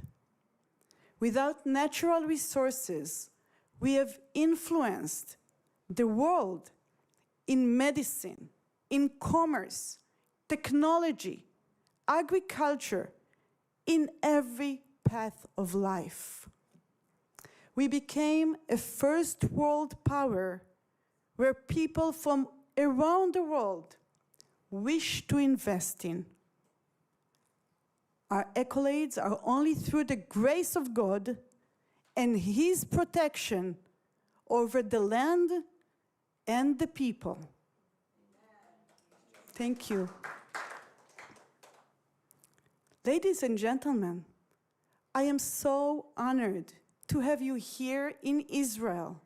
You are our first delegation after more than a year of the COVID-19 pandemic. Thank you for coming here, and thank God for having Israel, one of the first country, perhaps the first country, to enter the post-COVID-19 pandemic. Ladies and gentlemen, even Wonder Woman has become Israeli. From technology to humanitarian aid, we are serving as a nation state the tenets of the Bible, where all human beings are created in the image of God. However, we see that not everyone acknowledges the image of God in humanity. In fact, there are evil, radical forces in this region who are actively seeking the destruction of people who do not subscribe to their brand of religion.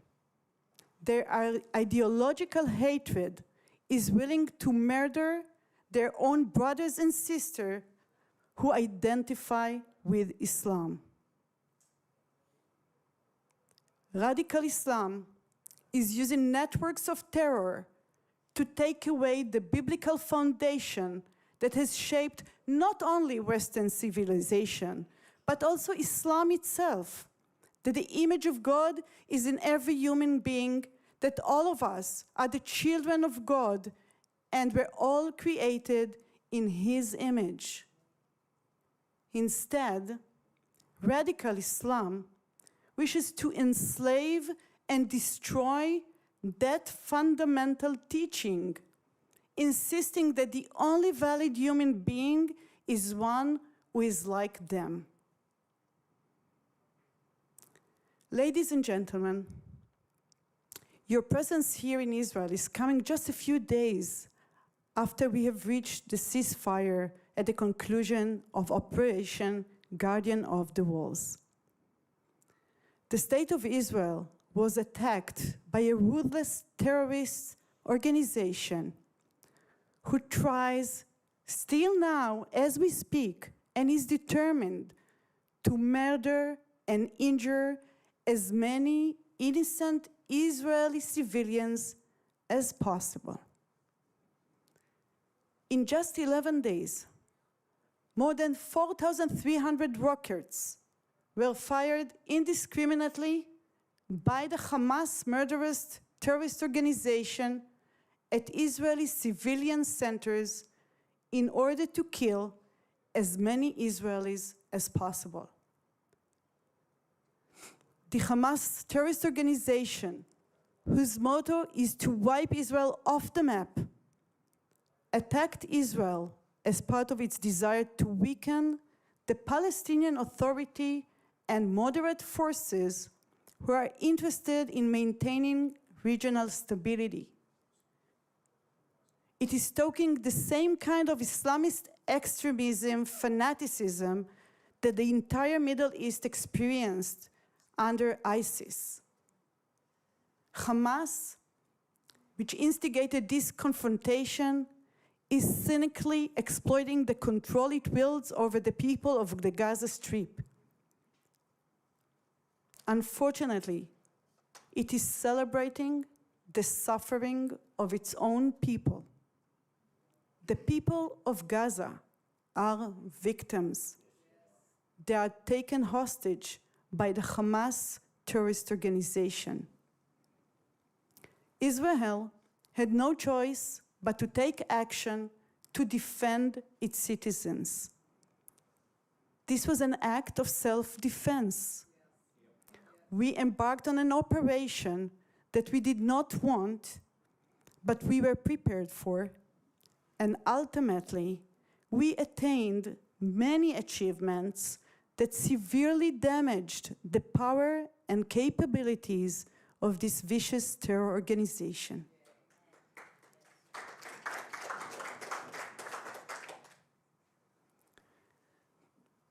As we discussed in the Ministry of Foreign Affairs, Hamas, whose motto is to wipe Israel off the map,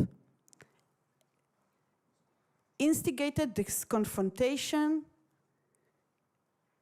wanted to control the people of Gaza and use them as human shields.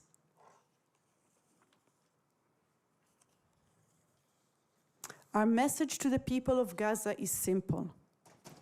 Hamas is both our enemy and yours.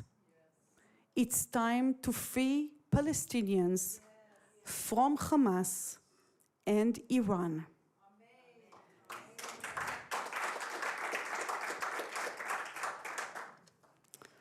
Ladies and gentlemen, Israel is seeking peace. We yearn for peace. We want to live in peace and security with our neighbors. We want our neighbors to thrive. Every loss of life, both Israeli and Palestinians, is terrible. We grieve any loss of life. Israel went into unprecedented length to prevent civilian casualties.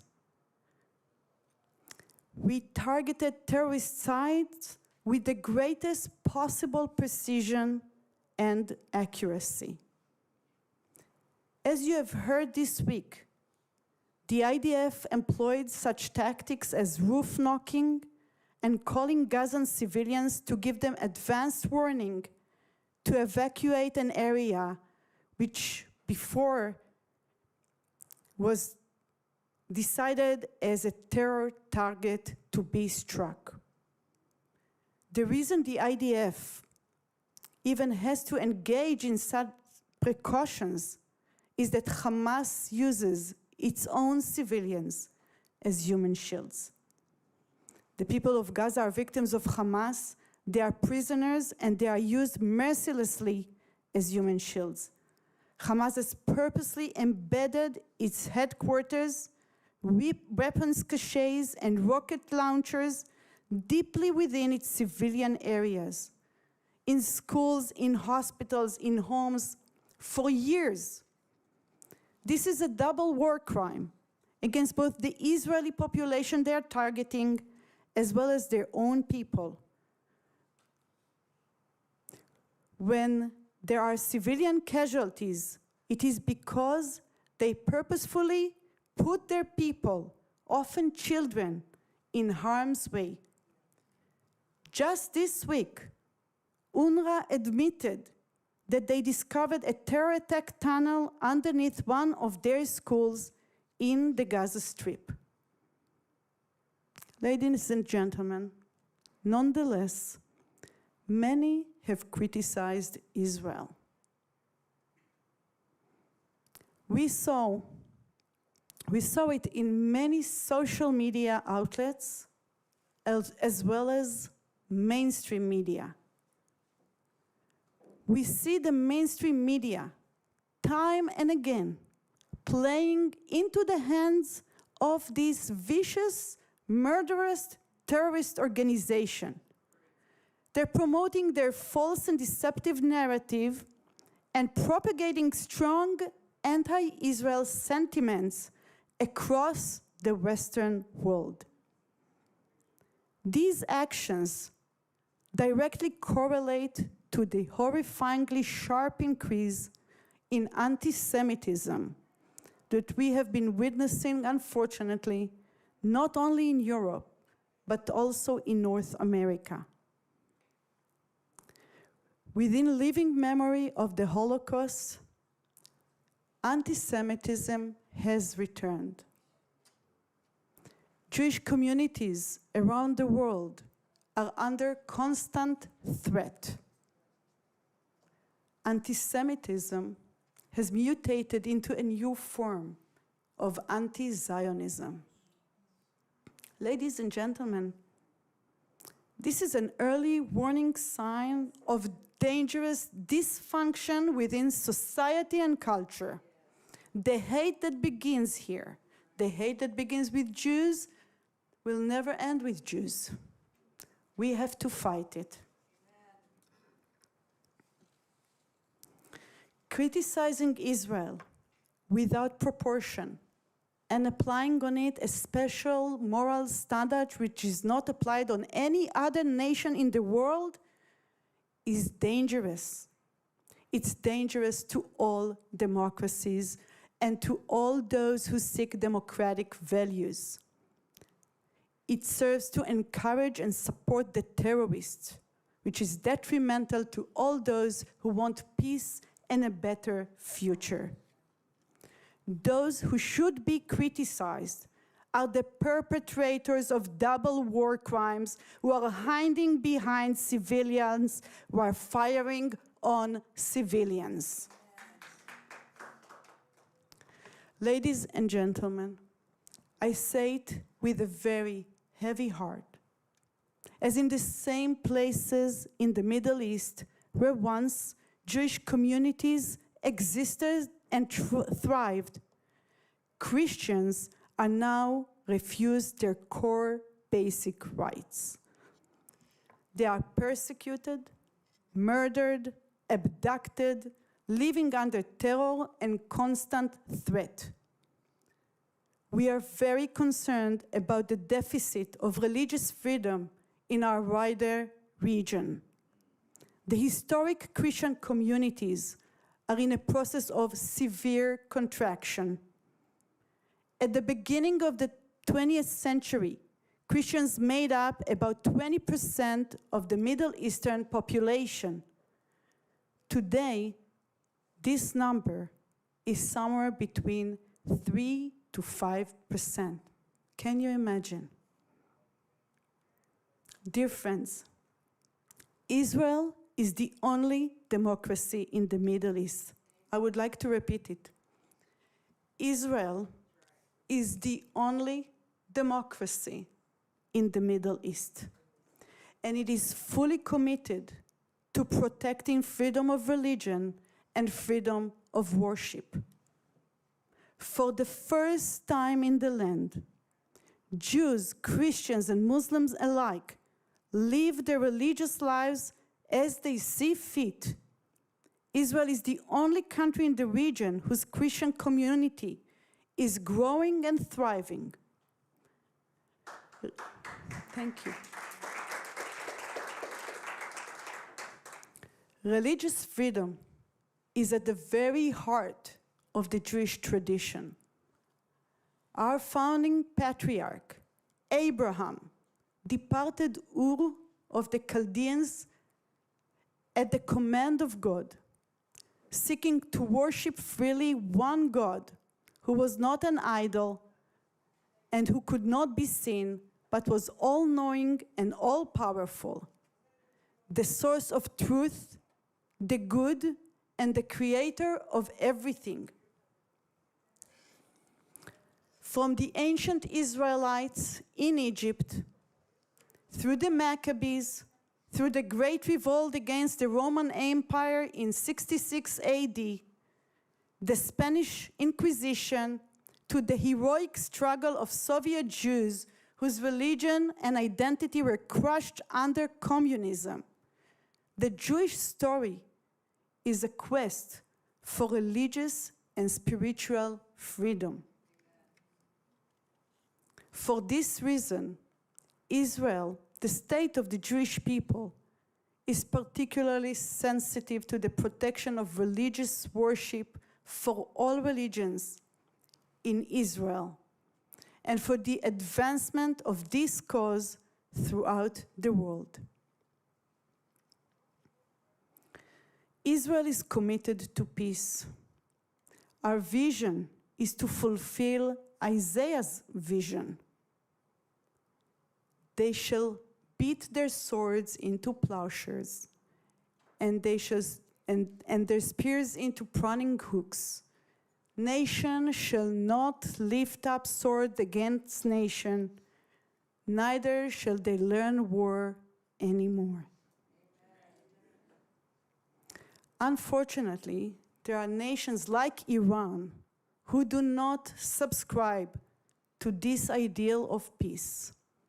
The Islamic Republic of Iran is an authoritarian, theocratic regime that strictly imposes Sharia law in Iran. It has become a force for destabilization, terror, and insurgency across the Middle East and the globe. For over 20 years, this fanatic regime has been working to obtain nuclear weapons capabilities, all the while threatening the total destruction of Israel. Iran's pursuit of nuclear weapons and their delivery systems are the greatest threat to world peace today. Its ballistic and cruise missiles have the capability to carry nuclear warheads not only to Israel, but as far as to the heart in Europe, and later to North America. Ladies and gentlemen, Iran has declared repeatedly its intentions to wipe Israel off the map. It is building an aggressive empire. It is seeking to build a land bridge from Tehran to the Mediterranean through Iraq, Syria, and Lebanon. It is moving its army, its air force, and its navy to Syria to be able to attack Israel from closer hand. Through its proxies, Hezbollah, Hamas, Palestinian Islamic Jihad, it is seeking Israel's destruction. We must be able to defend our state. We must be able to defend our shared values. And we have to expose those whose intentions are to destroy us.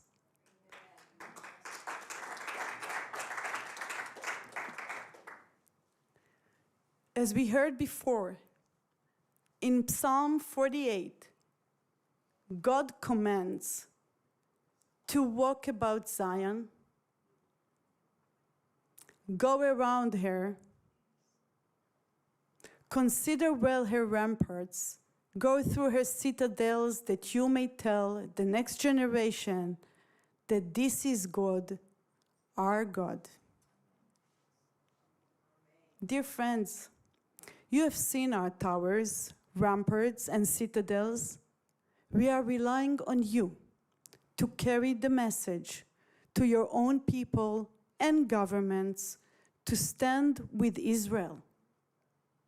Coming to Israel is more than recharging our spiritual batteries or walking in the footsteps of one's faith.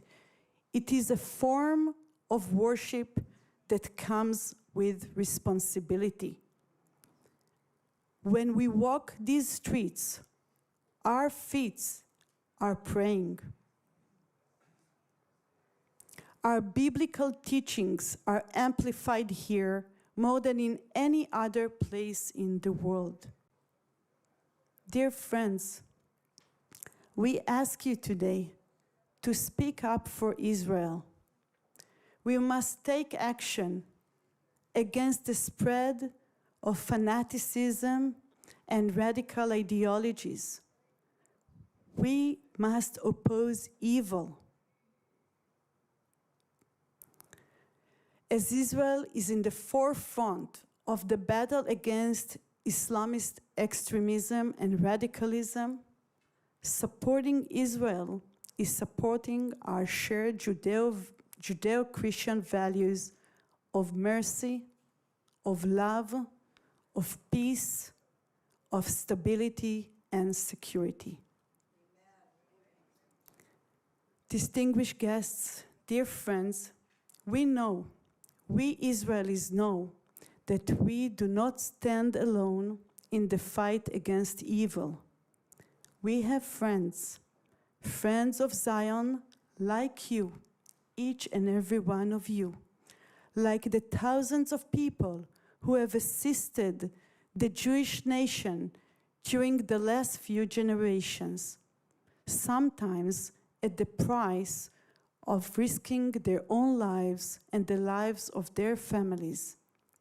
Friends of Zion, whose inspiring stories we can witness here in this place. I want to thank you again for your steadfast support for Israel, and I wish each and every one of you to grow from strength to strength. May God bless you. Yishar koach.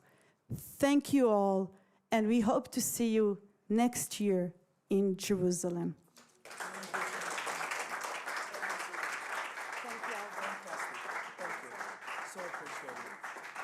Thank you, Sharon. I think making this Jerusalem prayer breakfast possible for you to attend is a fantastic achievement. Thank you, Mayan. Thank you, Sharon, one more time. Now I have a little surprise for you.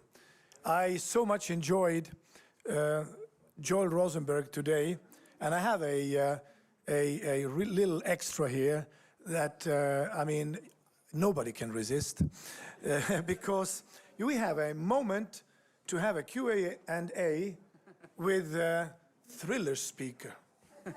I'm just going to make things up, though. Yeah, please, so go as ahead. long as This is your mic. I'm honest, okay. So I'm sure that you wanted to ask a question from Joel. You didn't dare or didn't have a chance to. So here you are. You can ask the question. Stand up and say it loud. Nobody. Go ahead. Okay, I'd like to read your stories. I do read aloud with my children and grandchildren. Which one would you recommend I start with? Well, it depends on ages, right? I mean, so I'm one of the few New York Times best-selling thriller writers that, you know, there's no graphic sexuality, there's no obscenity, but I compensate with violence, okay? So you just have to be age appropriate. We don't have any, you know, PG-13 or anything on the books. You just have to assess them yourselves. But parental guidance is suggested. Well, I'll tell you one book that I think, I used to say that people would say, what's your favorite book? And I would say, well, they're all my babies, my children. I don't want to take favorites, but that's not really true anymore. I realized, no, my favorite book is The Auschwitz Escape. It's the only novel I've ever written that is a piece of historical fiction, and it's actually inspired by 4 Jewish men that escaped from the Auschwitz-Birkenau death camp in the spring of 1944. Now, there's a lot we don't know about those men, and so I read everything that I possibly could. I went to Yad Vashem. I met with their scholars. I met 3 of their 4 scholars that knew those men. One of them had written a foreword to his nonfiction book, so I learned a lot. They took me into the vault. I got to see the documents that they typed up of what they had seen, because the world didn't know what was happening in there. And so these were 4 eyewitnesses, and the reason they escaped was not just to save their own lives, which we would say dayenu, right? This alone would be enough. You'd have every right just to escape and save yourself. They didn't even escape just to tell the world of what had happened. That would have been a double dayenu, right? Like they would have been justified just to say, this is what has been happening. But they realized that the Jews of Hungary had not yet been brought there, and that the reason they were building the Birkenau expansion camp was so that all the Jews of Hungary could come and be exterminated in just weeks. And so they were trying to not only save their own lives and and explain what had happened. They were trying to prevent more genocide from happening. Now, I wrote a thriller about this happening, and I submitted the first draft to the Yad Vashem leadership, and because I first asked them, I don't want to win the Mahmoud Ahmadinejad award for, thinking that the Holocaust is fiction, right? I don't want to, maybe a novel is a bad idea. They said, no, even Holocaust survivors have used novels, all well-researched and sometimes their own stories, but to give them a little bit of distance and to make you emotionally feel as much as is possible for something that's unimaginable.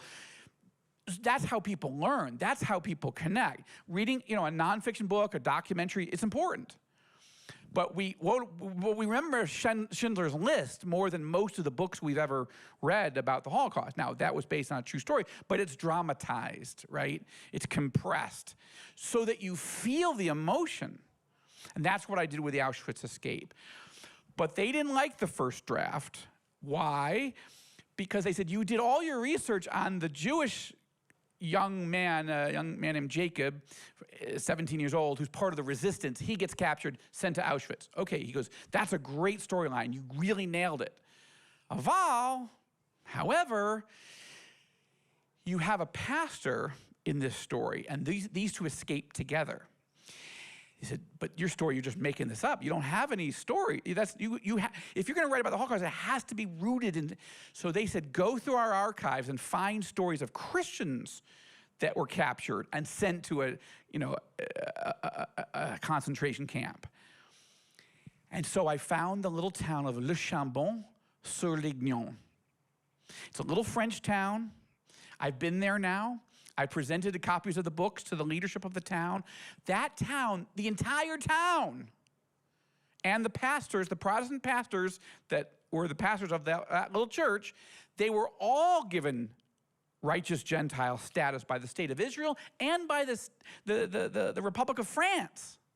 It's an extraordinary story. That little town of 3,000 saved 5,000 Jews because they were on the train line and they realized what was happening and they rallied the whole town to protect Jews, to save Jews. And so they said, okay, now, once I said, how about this story? They said, yes, okay, now you're telling a story where once people read the novel, they will think, are these things true? I want to go learn what really happened.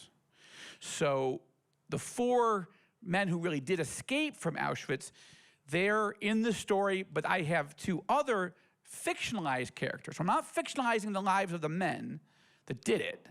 I tell exactly how they got out.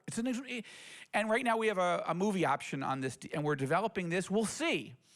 But I love that story.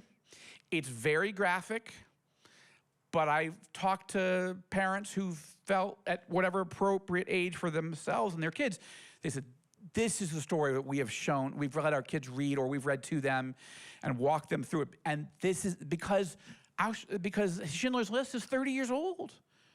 There are schools that aren't showing it anymore. I'm not saying it's outdated, it's just we have to keep telling the story or our young people aren't going to get it. So, okay. Great question. Any more questions, please? Bold people.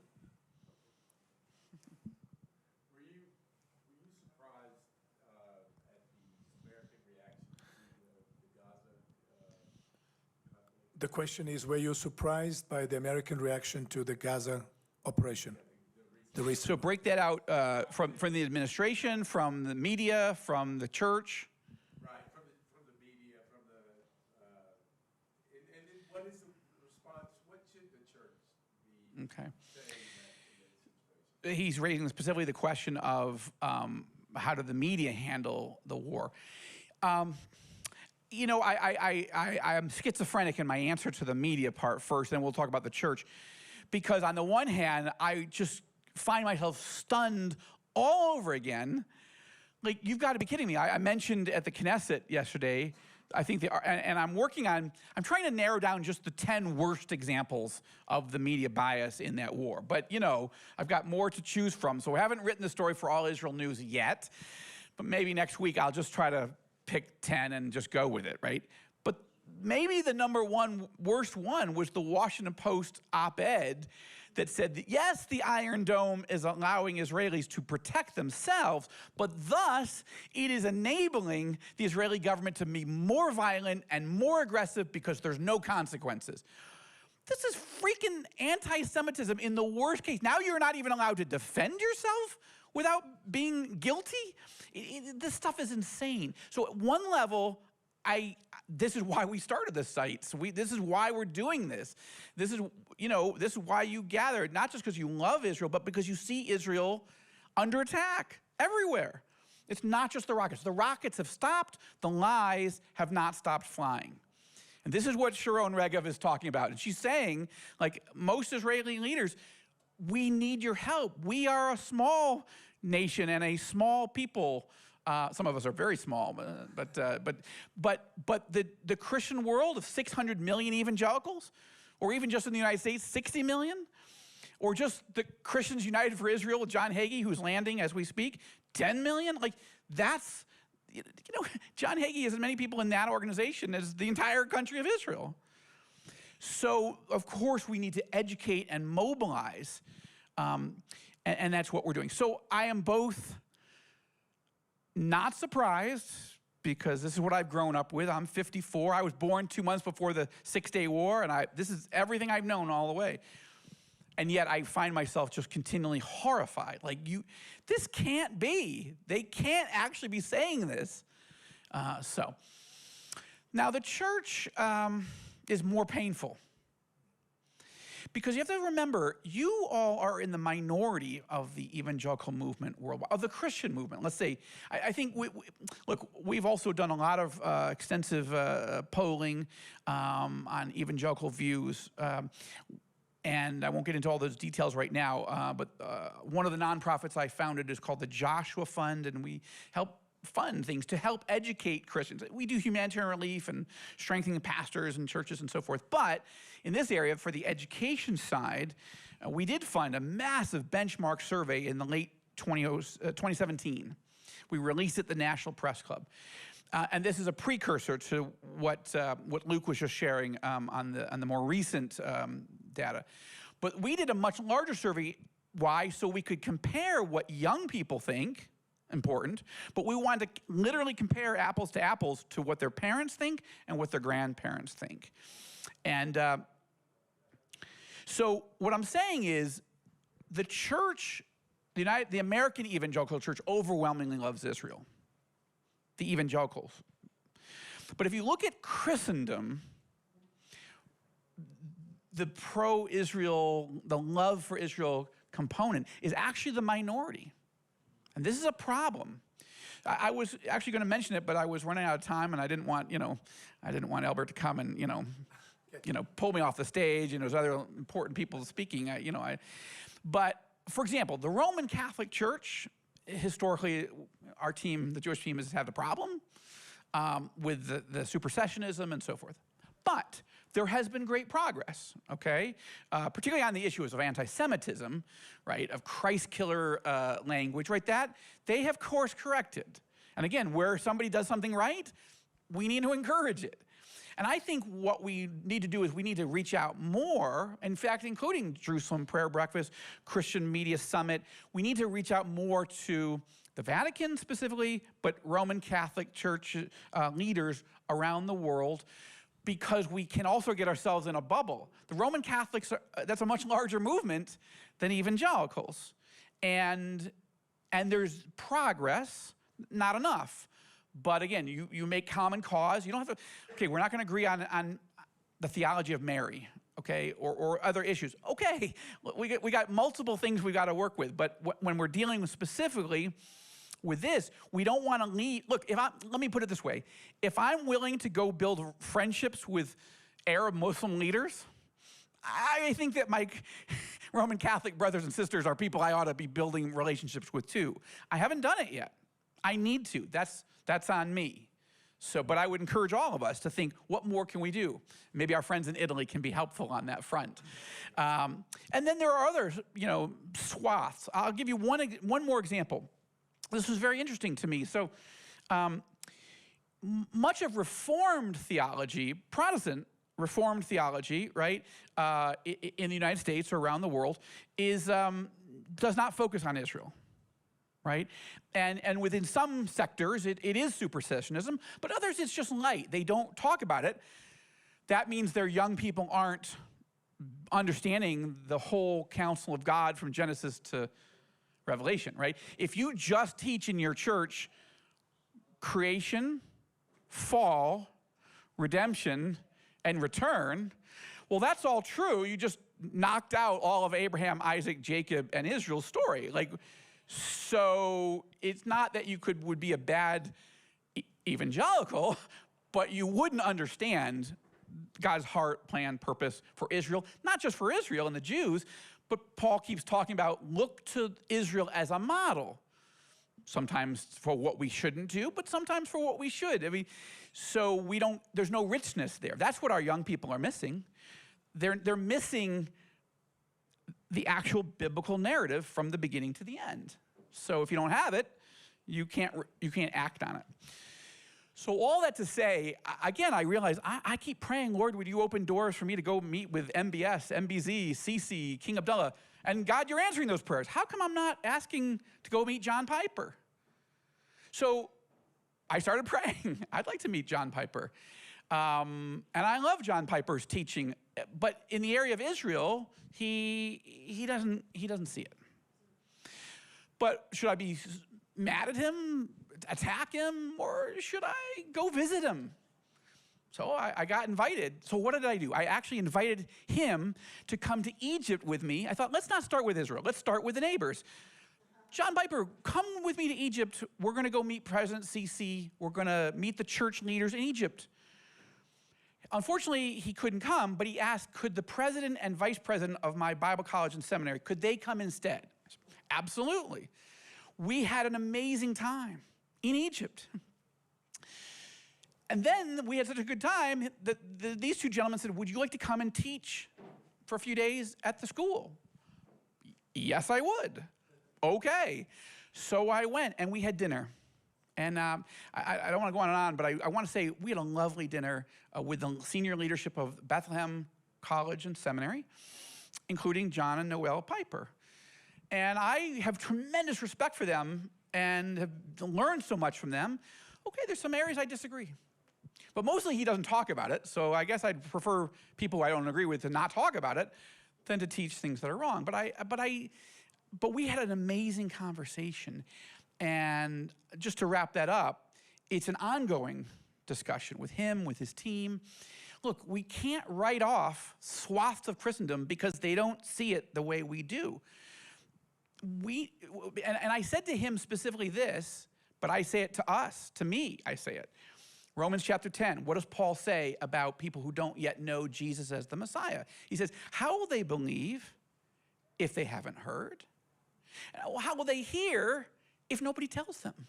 Well, how will anyone tell them unless somebody gets sent, trained, encouraged, funded with you know the story. So I said to John, listen, when it comes to this whole issue of God's love for Jewish people, even if you disagree with me, and he does, that current Israel is biblically, prophetically significant. He thinks it's interesting, but he doesn't see it as connected to the prophecies. But he's not against Israel, but he doesn't see this as special, but he certainly loves Israel and he loves the Jewish people. I said, okay, but you never talk about it, John. And so how will your young people that listen to you and have such a regard for your biblical teaching, how will they know to love Israel and the Jewish people unless you teach it? And and so I'm not really in a position to send you off to do it, but I'm asking you, I've heard what you say. You do love Jewish people, and you love the scriptures. So would you give some thought to, what can you say that you believe? And how do we not drop Abraham, Isaac, and Jacob out of the story? So this is what we need to do. We need to engage every sector, every segment of Christendom. And I'm optimistic. I get it. It's not everybody's going to do somersaults and go, woohoo, I'm coming to Israel and I'm in. But I will tell you one more thing about John Piper. he told me that his parents came to take a tour in the early 70s. And tragically, a group of drunk Israeli soldiers, their Jeep veered off the road, hit the tour bus head on, and his mother was killed here in the land. He said, that's not why I've never come, but there's something in his heart that has pain. And that may or may not have any significance, except that it doesn't make it easier for him to come. But what we need to do is build friendships and be okay with not agreeing with everything. Okay, that's a long, extended DVD answer. And I saw Hananya come in, so now I've done what I think I need to do. Is that? Okay. Well, I'll do whatever you're the boss. I'm here to serve, not to be served. This is fantastic. Okay. I mean, to listen to you is just such a joy, because Joel, you are such a inspiration, uplifting speaker, motivational. Not just that. It's especially this time of day. You know, it's rough. I mean, you know, God bless you, Hananya. You know, or whatever. I don't know. Thank you. You're welcome. So I would thank you, thank you, Joel. Thank you so much.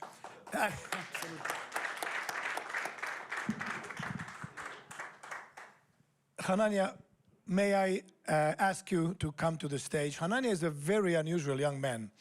I remember you telling me that you were, hi. Nice seeing you. Nice to see you again. I remember you were telling me how shy you were about talking on the media, making a short video clip.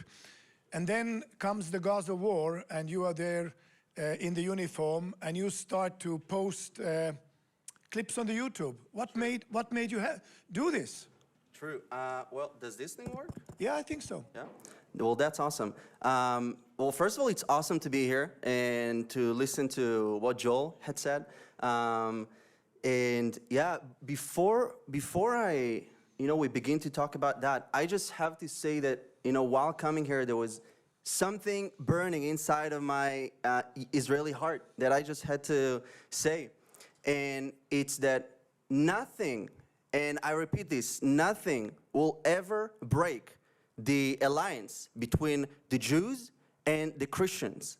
It doesn't matter who is president, it doesn't matter who is prime minister, because our alliance does not stem from the earth.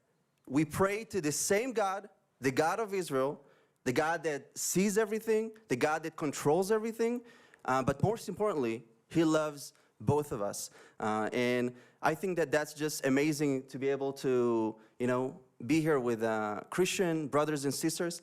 And you're right, I used to be actually very shy. I used to be the kind of guy that would, sit over there in the back. I didn't want the teacher to approach me, to talk to me. But that changed because I was an IDF soldier in the Armored Corps. And shortly after I finished my advanced trainings, I found myself inside the Gaza Strip. Hamas started to fire rockets at Israel, same old mantra, firing rockets at Israel. Israel is blamed for that. But this time I was inside the Gaza Strip. I was fighting Hamas alongside my brothers in arms. And I was honestly angry to see how the media was treating us, Israelis, because I was an IDF soldier. I was given the commands. When you join the IDF, the first thing that you are given is not a weapon. The first thing that they teach you is not how to shoot a gun. They first give you a small booklet it's called the IDF Code of Ethics. You first learn how to behave. You first learn how to be a human being. And only then you learn how to defend your country. That's how it begins. And so, we would come back to Israel from the Gaza Strip. I would see the news embracing Israel, loving Israel. I'm kidding, obviously. So I said, you know what? When things are calm, I'm going to start and speak up for my country. My English. I was born and raised in Israel, in Upper Galilee. So English is not my first language. So I had to, and I didn't know how to edit videos. So I just said, you know what? That's my passion. I'll start doing it. So that was 2014? Yeah, 2014. And suddenly your videos become viral. I'm telling Jake all the time, make my videos viral. Hit that button, okay? True. I mean, so what button did you hit? Why in the world did your videos become viral? Well, it's a secret. I'm not going to share this, but no, I'm kidding. Honestly, there's no recipe to a viral video. I think that people connected to that Israeli, to that human being, because I didn't speak on behalf of anyone but myself, my personal experience as an IDF soldier who fought to defend my country, who lost friends.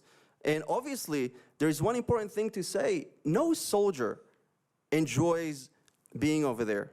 You think that our troops prefer to be on the border rather than at home? Obviously not.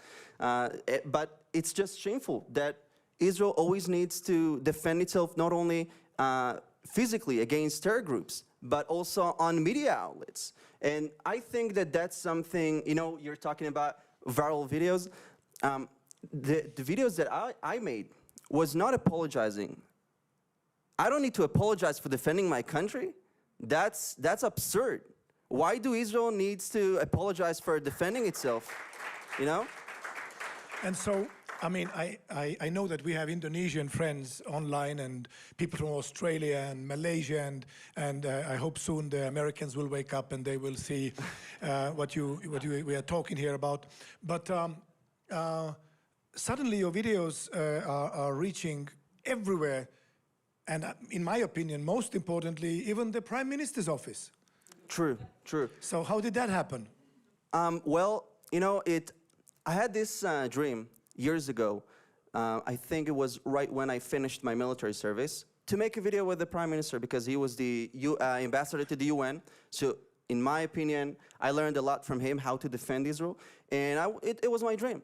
So I made that dream happen, and well, what do you know? Months later, he asked me to join the digital team. So that's something absolutely incredible. So you somehow reached out to him and said, I want to make a video with you? Is that the story? In Hebrew we call it chutzpah. I know that's what we call it. Yeah. That's chutzpah. If you don't dare, you'll not make it. Sure. So you went to Prime Minister's office. I mean, nobody goes to Prime Minister's office. Yeah. Well, I contacted one of the advisors. Yeah. Nowadays, you don't go to the door. You can text them. Smart. So you make a video with Netanyahu, and you end up working with him. True. So that's quite an interesting story. I mean, we had a Supreme Court justice here from Michigan. He spoke about his dreams and his struggle through the pain. But I mean, I think it is so fascinating that you can dream a dream and then, prophesy your own story and then go and live it. Absolutely. It's something that, I think that this is a great lesson to all of us, that I'm still learning as well, that, you can always achieve whatever dream you have, You are your own limit. Now Nothing else can you're limit really intriguing me now here. And I think... So that regards viral videos as well. That's fantastic. Now, I'm thinking about Joseph and his story, He had also chutzpah to stand, before Pharaoh and prophesy his own work description and then say, well, here, you need a man for the job. That's true. And I think he did his job well. And you have been doing an extremely, fantastically great job. Can you tell a little bit more about what is your day-to-day life about? Yeah, well, actually, obviously defending Israel is a passion of mine. And that's why, as an Israeli, I was born and raised here, as I've said previously. And as an Israeli, it warms my heart. It honestly makes me want to cry when I get messages from Christians all over the world that, they say, hey, I pray for you. I pray for your country. What Hamas is doing is not okay. But, to see people miles away, kilometers away, praying for Israel, praying for this tiny country, I think that I can speak on behalf of Israelis that it warms our hearts. And to see this friendship happening is just incredible, and it honestly encourages me to make more of it. I'll tell you a little bit, in case you guys aren't familiar. I'm basically making videos. I realize that, nowadays, social media is where people come, argue, share their thoughts and opinions. on social media nowadays, you can see a lot of anti-Israel activists trying to hijack these platforms. Especially, we had a TikTok problem. People posting videos of them, like Arabs, anti-Israel activists, posting videos of themselves burning the flags of Israel. And I can tell you personally that when Israel signed a peace treaty with the UAE, I'm a privileged Israeli, so I was like, let's drive to Jerusalem, to Harmona Natziv, hold the flag of the UAE and say, welcome to Jerusalem. I can't wait to see you guys in Jerusalem. You know, a lot of people who are watching. We actually have somebody from Dubai here. So, that's awesome. So yeah, you are talking to a right crowd. Yeah. So I posted that video on TikTok, welcoming the peace with the UAE. And what do you know? They took it down and banned my TikTok. I fought back. Us Israelis, we're fighting back. We're not apologizing. So I managed to get it back. But nowadays, I basically make videos about Israel. I'm very happy that it's reaching. I think during the last conflict, we talked about this. I was able to reach over 90 million people, and that's just incredible. But still not enough. Yeah, well, I know that. Yeah. I remember during this conflict, I'm your big fan, you know that. I'm your big fan. Well, thank you. So I'm following you on Instagram, and I'm getting your posts, and they're so good. I'm sending it forward. I'm forwarding them to other people. How?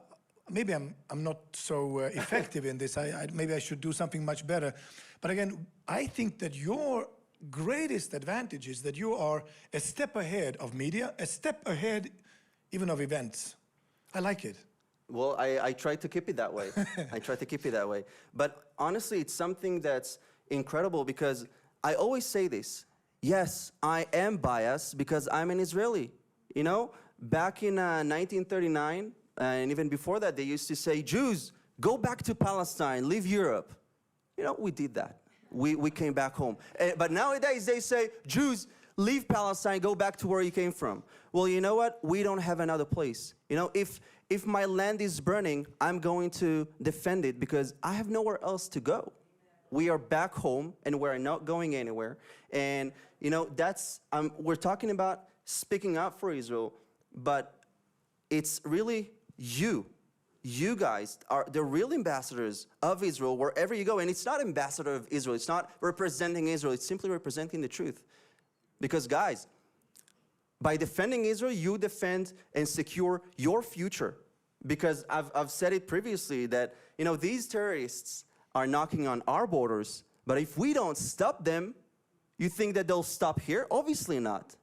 Obviously not. They are radical. They're radical Islamists that, their greatest ambition is to establish a worldwide nation. So by stopping them, we basically make sure that your security is also, you are safe. So by standing up for Israel, you stand up for your own security. And, it makes you ambassadors of the truth, standing on the right side of history. So, Hananya, I'm looking at your posts. You're exposing this story with a baby that is a Russian model. True. and she's not dead. She's happily alive in Moscow. They claimed she's dead. And I think you have a staff of 100 people working for you, doing the midgets, research. Yeah, midgets. No, I'm kidding. No, research and finding all of these facts. And then you just say, well, I like this clip, edit it this way a little bit, and then you say to another one, yeah, you just, you missed it a little bit here, but let's just rephrase it. Is that the reality you're facing? No, unfortunately, I'm doing everything by myself. So, I love it. When you do something that you love, so you just want to do more of it. And it's just incredible. It's incredible to be able to share the truth. Because, I always say that. You mentioned that Russian girl. On social media, it's so easy to distort the truth and to portray Israel as the aggressor and them as the victims. It's true, Israel is strong. It's true that we have the means to defend ourselves. But, I understand them, the anti-Israel activists, that they, that perhaps they want us to give give Hamas Iron Dome, maybe a few jets, fighter jets, maybe a few tanks. But do they really expect us to cooperate with that? We have the means to defend ourselves against terrorism. And, you know, I have to say this, that it's not hard to do this. You know, you simply have to take the truth and share it. You know, that's so easy. You know, it's like the truth is right in front of you. You don't need to think, oh, how am I going to distort the facts now? How am I going to flip this story? You know, it's easy. That's all you have to do. I loved that video when there is a funeral procession and suddenly there is sirens going off. Oh. You posted it, and then the dead guy gets up and flees to the shelter. That was good. Well, it's you know, the thing I want to go back to that fake news that they're posting about. It's that, you know, they posted a picture of a Russian girl. They claimed her as their own, and they said, you know, they even gave her a name, and they said she died in Israeli airstrikes.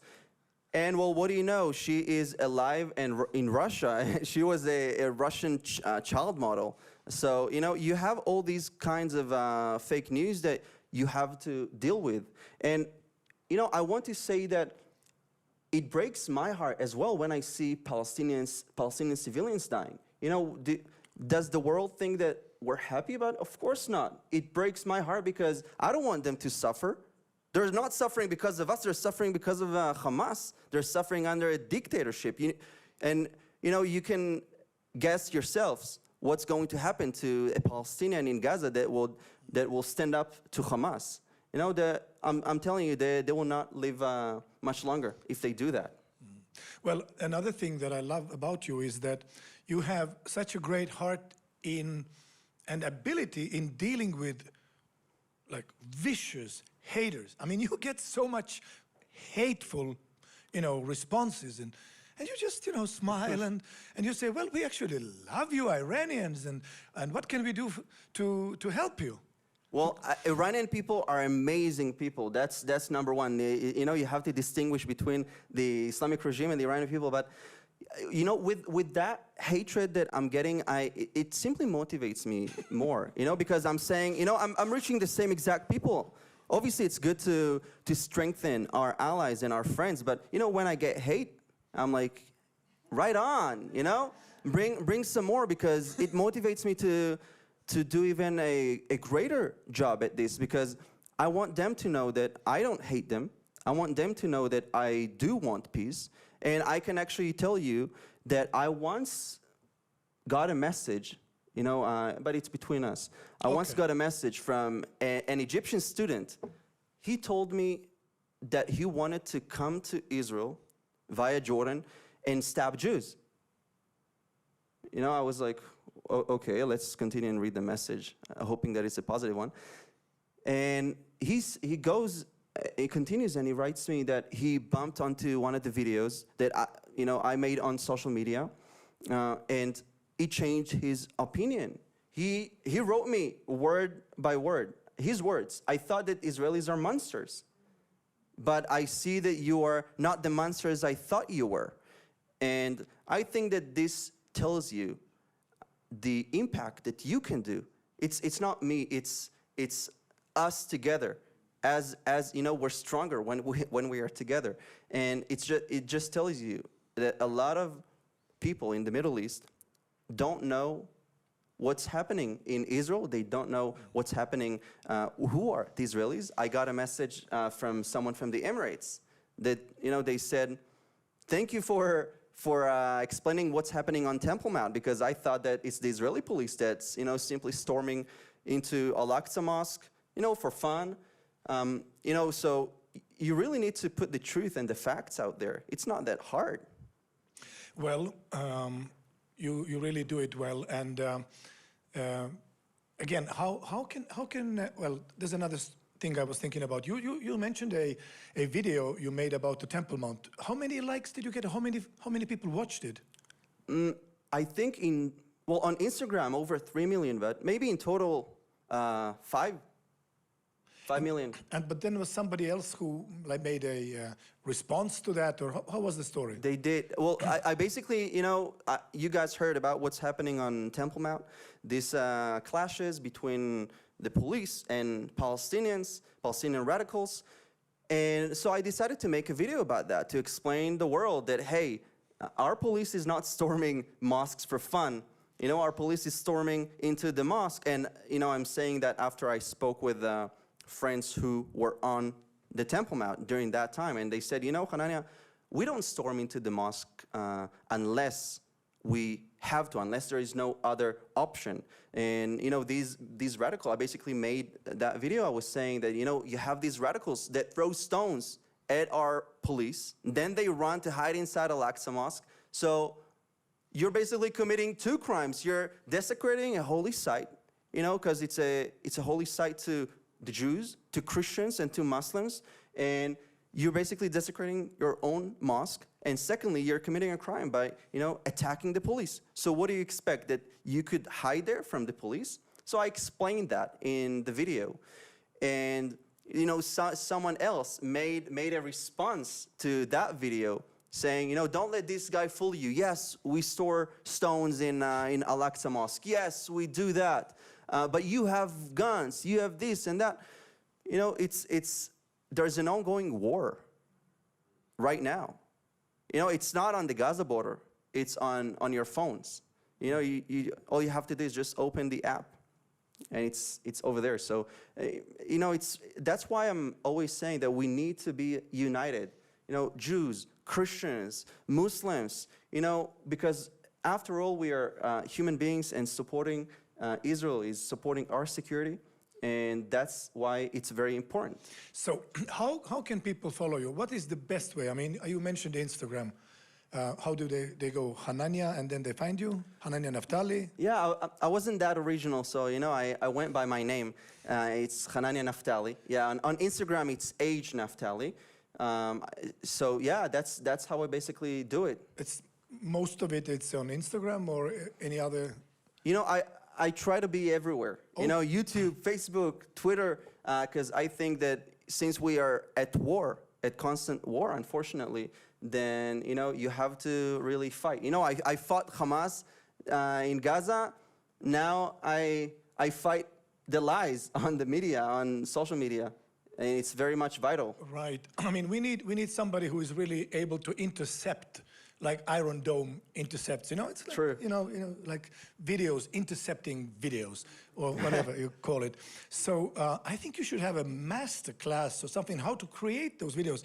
I mean, I would love that. Yeah, Luke Bray here is talking about bringing thousands of Christian students, college students to Israel. I mean, think of, having a few hours with kids and how to make your viral videos. No, maybe it's not that one, but again, viral videos are my secret. I'm not going to tell you, Albert. I'm sorry.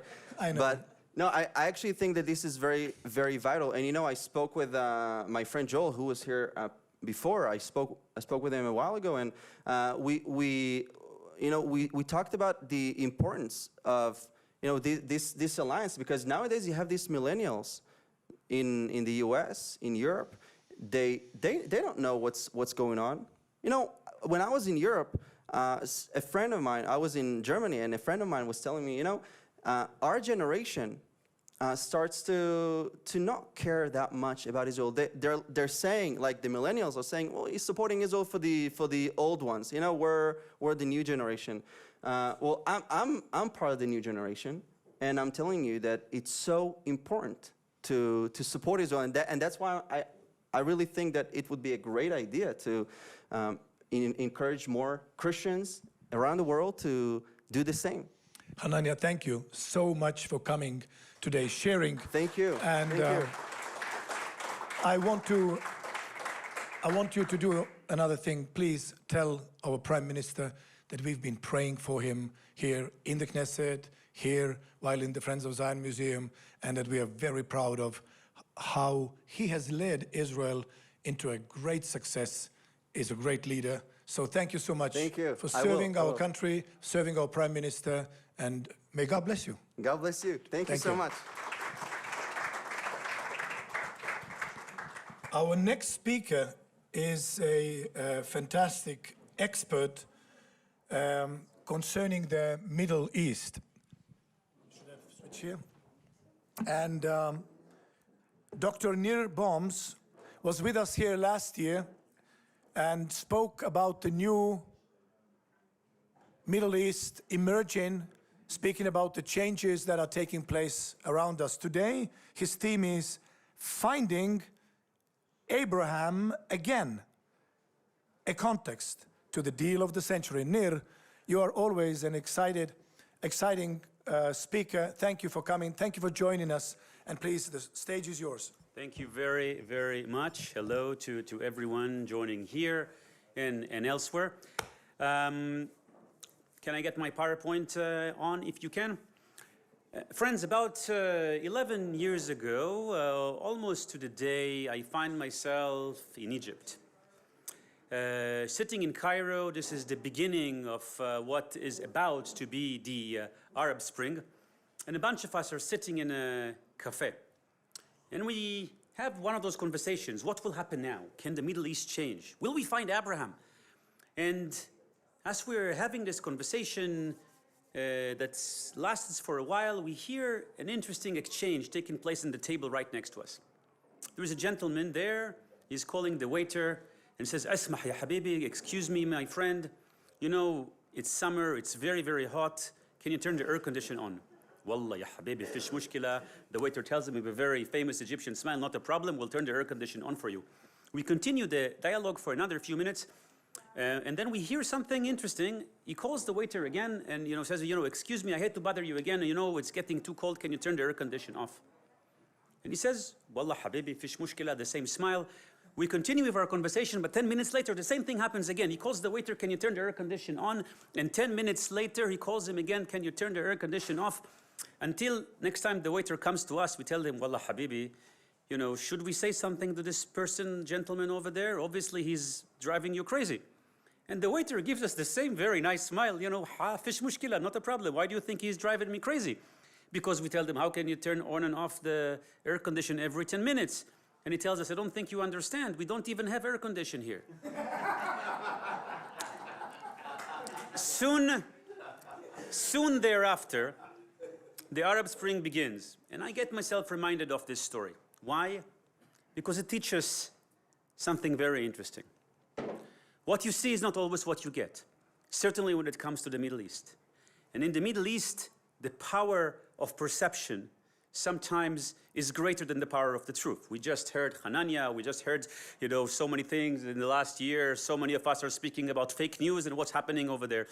And I am going to speak a little bit about the Abraham Accords and changing the paradigm.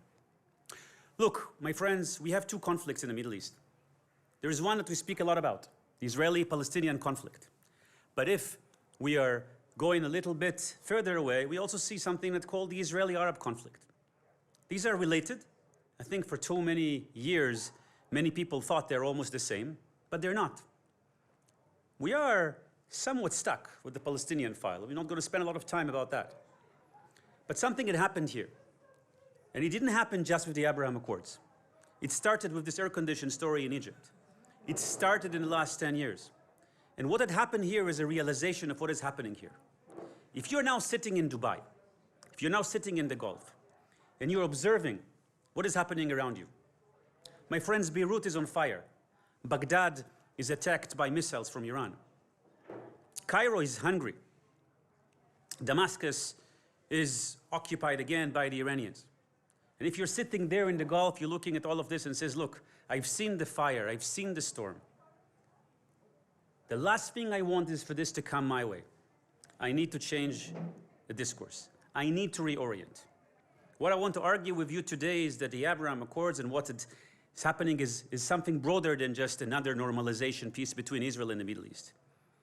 It's a part of a much broader compass call that engulfs the entire region and that comes from the place, the Gulf, is becoming more interesting. Because if you follow Arab history, if you were an Arab intellectual and you needed to have a voice, you would speak historically from Damascus or from Cairo or from Baghdad or later on from Beirut. Today, if you want to say something of meaning, you can speak from the Gulf. Partially because the other places, I told you where they are, and partially because if you want to speak on a video channel or on a newspaper, they are probably going to own it. So therefore, my friends, the Middle East has changed in the last 10 years. This is the last picture from before the Arab Spring. These are the people that you may know. Mubarak, Gaddafi, Ben Ali, Tunisia, Egypt, Libya. These are the people who symbolize the Middle East. They were the ones we used to. They were supposed to be there forever. They were there for 4 decades. And if it's not them, it's supposed to be their children. But look, they're not there. And what is happening is that all of a sudden the region is beginning to change its priorities. When you ask in the middle of all of this, when you ask the Arab young person, and there have been surveys on this, what's important to you? What are you afraid of? They'll tell you, you know what? I'm afraid of radicalization. We've had a few years when we've heard a lot about the Islamic State. All of a sudden, they're able to take some parts of Iraq and some parts of Syria. God forbid if they're going to come to us. This is my fear.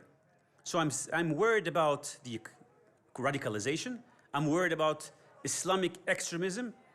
And then I begin to worry a little bit about other things like economy and my job and my prospects. And then when I'm getting all of that, I'm beginning to worry about the Israeli-Palestinian conflict. You see how low it is on the list. It's no longer number 1 or 2 or 3 or 4. And in the region, the priorities have shifted completely. The same, it's a new generation. These are new people. The Middle East, in about 2 decades, had gained over 150 million people. This is a region that's growing. This is a region that has more children than Africa. But the young people, particularly the more educated one, just like many others, just like your children, what they want, it's about me. It's not about just big ideologies that you used to have. No, I want to be self-fulfilled. I want to live my life. And you know what? If I want to live my life, I need to have an environment that will allow me to live my life. And if I'm going to be under Daesh, under the Islamic State, under a city that's burned, that's not so good for self-fulfillment. And so what we're seeing here is a region that is on the verge of change. And then a few other things are happening. The Abraham Accords do not rest just on an alliance, security alliance with Iran. It's maybe a part of it, but there are a few other pieces of it. First of all, we had the Jewish community there. They were a little underground, but they existed and they helped to serve as a bridge. The connections with the Gulf are older than 2 decades. We had people there. If you may even remember, there was an interesting operation by an unknown security organization that took a Hamas senior operative in one of these countries. And they found out. But how did they find out? Because they had security cameras. Who installed the security cameras? The same people a decade before. That's what happened there. Over 500 Israeli companies have been in the Gulf before the Abraham Accords happened. One of my friends said, look, we were doing for years, I was involved in some of these meetings, all these track 2, under-the-table meetings. At some point, it began to be a little too crowded under the table. So at some degree, we had to take it out. So we're talking about the business cooperation, the Jewish community, the security cooperation. Of course, there was an understanding, by the way, that there are 2 threats. Iran on the one hand, Islamic radicalization on the other. These are the people that in 2014 and 2015 say that the Muslim Brotherhood, here we know them more as Hamas, are a terrorist organization. They have designated in the United States a number of dozens of organizations that are affiliated with CARE and others because they are connected to the Muslim Brotherhood. They said, this is not the Islam we want. We want something different. So then what we see is an increased number of engagements. Israelis and Saudis begin to meet. This is a report by economists from all across the region, talking about, let's see what will happen if one day we'll be able to find an economic zone and collaborate, because we can actually get people work. We can actually get people to be more prosperous. And then you see that we have occasionally new resolutions against boycott, and of course many of you understand something about the BDS movement, and all of a sudden Bahrain says, wait a minute, before the Abraham Accords, perhaps not, perhaps we're not supporting this. And then you see Prime Minister Netanyahu in a surprise visit of Oman, and then you see that Hatikva is played in a sports competition just because the Israeli actor actually ended up winning. Okay, so it is in the UAE, so what? And all of these things are happening before the Abraham Accords. Saudi Arabia, UAE, and Egypt saying that we no longer wish to reject the idea of normalization with Israel. Look, let's look at the region for a second, and I'll give you two perspectives. Let's look at the red axis, the axis of threats. What do we see here? You hear about this. We see terrorists everywhere. From Yemen, Iran, Hezbollah, Hamas. We see them in Sinai, we see them in Lebanon. Iran is trying to encircle us. You've probably heard a lot about this. Al-Qaeda on the Sunni side, of Hamas radicalization, Iran on the Shia side. And this is an axis of threat. Jordan may be burst. Syria is a failed state. Lebanon is controlled by Hezbollah. But let's take the same region in a different perspective and take a look at the last piece of this, the economic bump, with a potential 100 million unemployed. Because sure, I have the dangers here, and I have the difficult dots, but I can look at this differently. Because the same enemies that are the enemies of Israel are shared by a number of other countries, certainly when it comes to the Gulf. There are destabilizers actors, Qatar that supports the Muslim Brotherhood, Iran, Turkey, and then some of these terrorist organizations that I mentioned. But there are stabilizing factors, people who see the world in a similar way, just like us. They are afraid of Iran on the one hand, they are afraid of the Sunni radical groups, Hamas, Al-Qaeda, on the other hand. So all of a sudden you realize that we see the world in a bit of a similar fashion. And we also understand something very simple. If we continue to burn ourselves to death, first of all, we have more death. Second, we're not going to be able to have prosperity, individualism, self-fulfillment. And if you go to Dubai and if you read a little bit of the history of the Emirates, you'll see that they have a year of tolerance. You see that the last couple of years, all of a sudden, women are able to drive in Saudi Arabia. You see that there's some opening. Why there is some opening? Not just because times have changed. Because there is a realization that the way to fight the radical ideology is to finding a different ideology. And a different ideology is about tolerance, peace, and prosperity. The idea that tolerance can bring to peace, and peace can bring to prosperity, and prosperity can bring young people to fulfill themselves and to live happily, but the other side is about setting everything on fire. So we're going to fight it in two ways. We're going to fight it together, intelligence cooperation, security cooperation, Iran, and you've seen that even these countries are joining even some of the military coalitions with the West, with the Americans. That's part of the war. But the second part of the war is the ideological war. We're going to challenge the way Islam looks like. We're going to challenge the radicals. We're going to challenge the idea that, as was even done recently in Saudi Arabia, that the version of Islam that represents all of this is valid. Because we have people who still say it's valid and use that to kill themselves and blow themselves. We see them here all the time. And then you have finally some people from the other side who are saying, wait a minute, let's look at this differently. So all of a sudden, the Palestinian issue is it's not so important. There are other more important issues. With all the respect to the Israeli-Palestinian conflict, anyone of you know how many Palestinians were killed here since 1948? One of the Syrian friends once commented, the number is close to 20,000. It's a very big number, but this is what happened in Syria's conflict in 1 month. In 1 month, in a conflict that killed in the last decade close to 1 million people. Part of the problem is that we have a conflict here that makes a lot of noise, hardly bleeds, and then everybody can go and tackle it. But some of the friends in the region say, let's put everything in perspective. It's not so important. And now I move into the Abraham Accords. And if you read the language of the Abraham Accord, you will find something interesting there. There is not country that is mentioned there. It's not a regular or generic peace between two countries. It's something more interesting, and this is why others could join. It's a concept. It's a vision. It's a compass call. It's about the idea that we want to join a vision, a shared vision that takes this idea that tolerance can bring to peace, that can bring to prosperity. This is where we want to go. This is where we want to take the region. And from there, what you see is things that are a bit more positive than what we've seen here in the past few weeks. Because you've seen real engagement. You've seen flags together. You've seen Zoom calls together. You've seen the first kosher factory located in not so far away from Dubai. You've seen people who are willing to come together, speak publicly about the fact that we are about to change the Middle East. We used to have, you know, and I used to work in Washington, and I used to come to diplomatic meetings, and I speak to some people from the region, and I say, hello, I'm Nir, I'm coming from Israel. So, no, God forbid, I will shake your hand. But what we're seeing now is very different.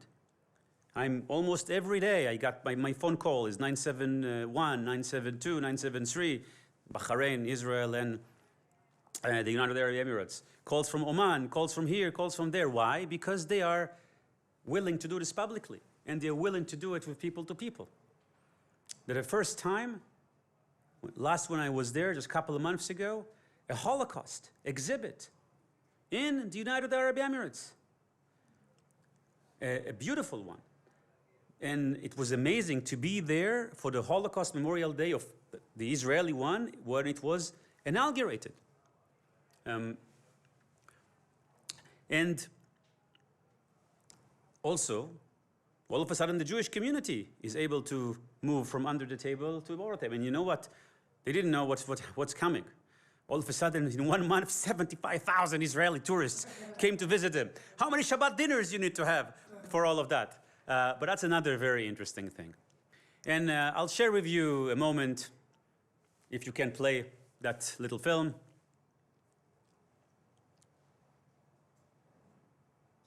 Does it work?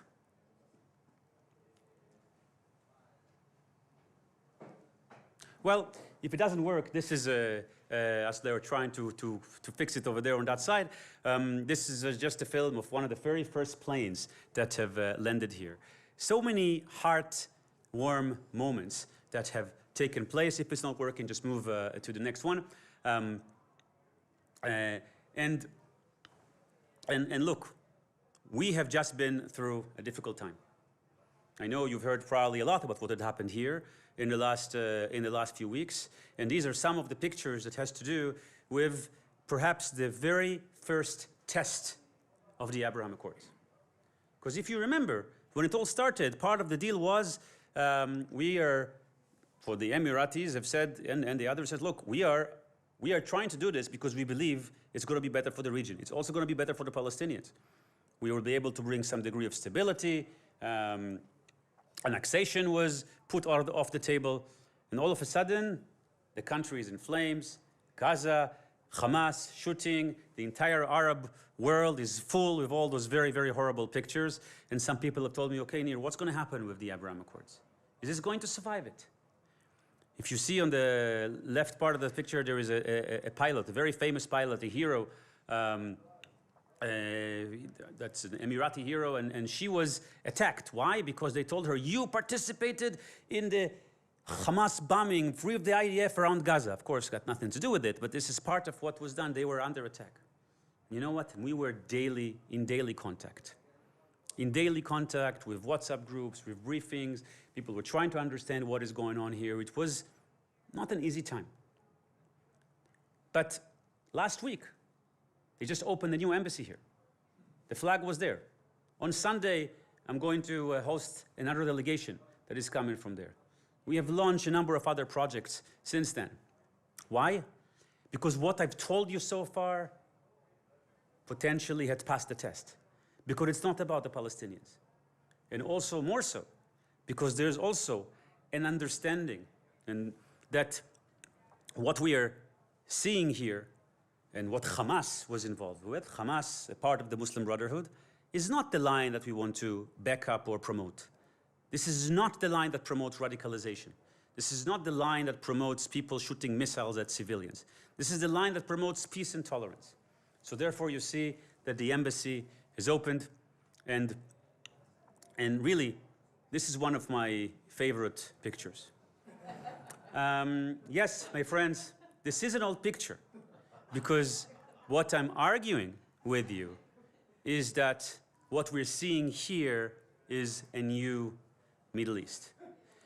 And I hope that some of this will give you a perspective of why this is important, and I hope that some of this will give you a sense of why it passed the very first test. I hope that many of you will be able to visit this place. I've seen very wonderful moments, moments of connections. I'm now in touch, actually, with some of the leadership of the church, some of the churches over there who have asked us to engage with them on an interreligious dialogue with the Jewish community and with the Muslim community. There's an understanding that we can now do things and can do things in the open that we have not done elsewhere. So for me, it's a sign of hope. And by the way, every time when somebody tells me, how can you be optimistic in the Middle East after a war, after Gaza, I tell them, look, I was born here, I'm Israeli. My national anthem is hope. So with this, I hope I can leave you, and thank you very much.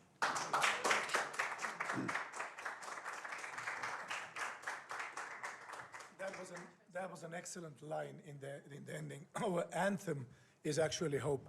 You know, last year when you were with us here, we had our friends from Dubai watching, and your presentation was the top popular presentation.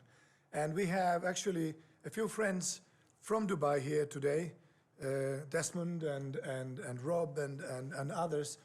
And, you know, because of what you said, in November, we flew to Dubai last year. And it was absolutely fabulous time there. We met with the church leaders, and we found that Israel actually has so many friends there. So thank you for opening our eyes. Thank you for showing us the new picture, the new photo of the new Middle East. And you're really helping us to understand the paradigm shift that is taking place, that is not in the news. Nir, you're doing an excellent job. Thank you so much. Thank you very much, Albert. Privilege that you are with us. And I hope that many thousands of people that were watching us today will find a lot of encouragement and hope. Thank you. Thank you very much. Thank you. Thank you so much. Now, it is really amazing to get some new thoughts, some new ideas, to see that things can actually develop in a direction that is positive. Isn't it fantastic? So our next panel will be a panel of Israeli experts, Israeli influencers. Actually, we did this a few weeks ago here in the same Friends of Zion Museum. Israeli influencers talk, making sense of the latest Israel-Hamas conflict. So I would encourage our viewers to keep on watching and enjoying our great time. At 6, we will have our live broadcast from the Founders' Dinner. Thank you.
panel of experts that will share their insights and will help you to find the tools of combating these arguments that you are bombarded with through the mass media.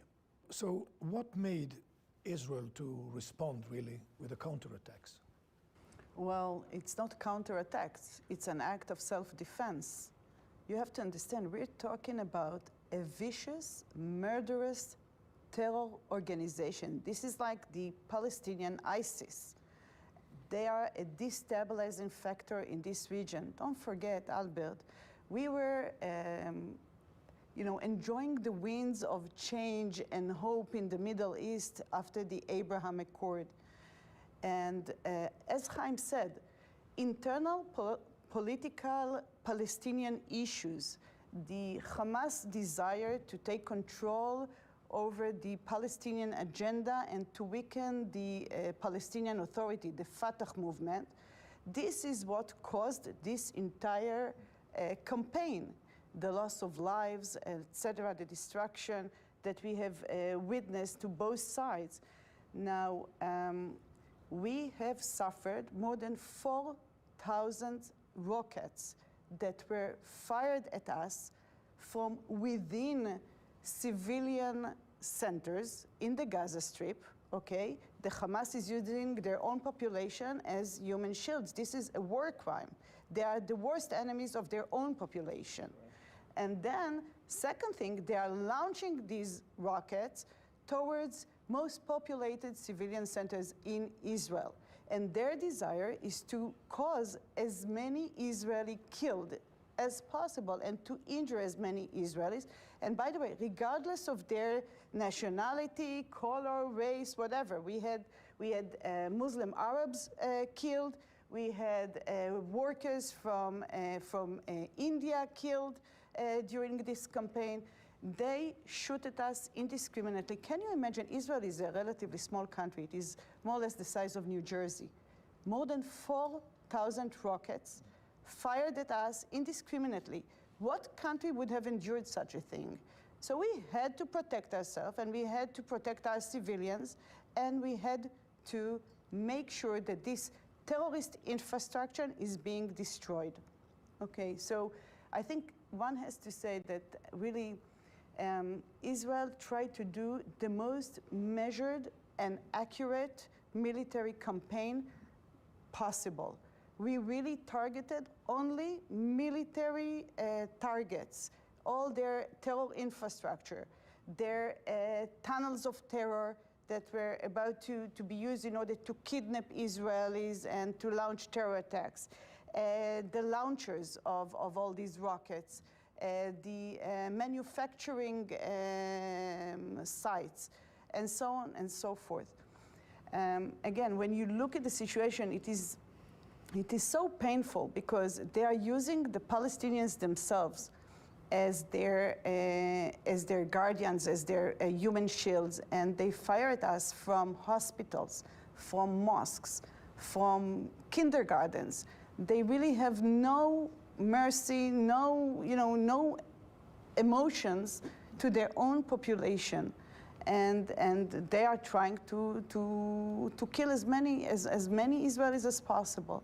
We had to protect ourselves, and we had to make sure that this terrorist infrastructure is being destroyed and eliminated. So what parties actually fuel the conflict, and what do they gain from this conflict? Well, I'll tell you in short, radicals, they fuel this conflict. Hamas, they want to defame the state of Israel by showing that we are committing war crimes and that we are criminals.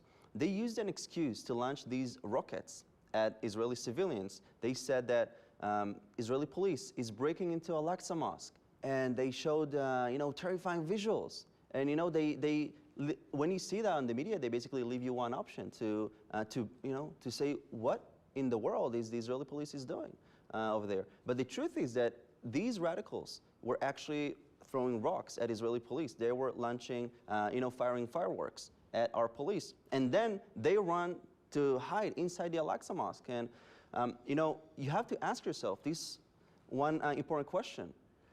Have they lost their respect to this holy site? because the Temple Mount is holy not only to the Jews. We had our 2 temples on that mount. It is also holy to Muslims and Christians alike, and under Israeli sovereignty, all religions are able to worship there freely.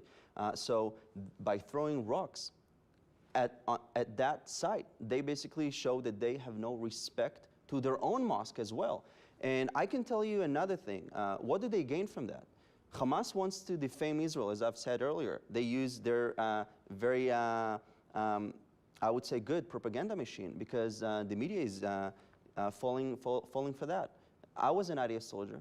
I served in the Armored Corps. I was a combat medic. And I can tell you that I have treated more Palestinians and Syrians than I ever treated Israelis. As an IDF combat medic, I saved the lives of Palestinians and I saved the lives of Syrians.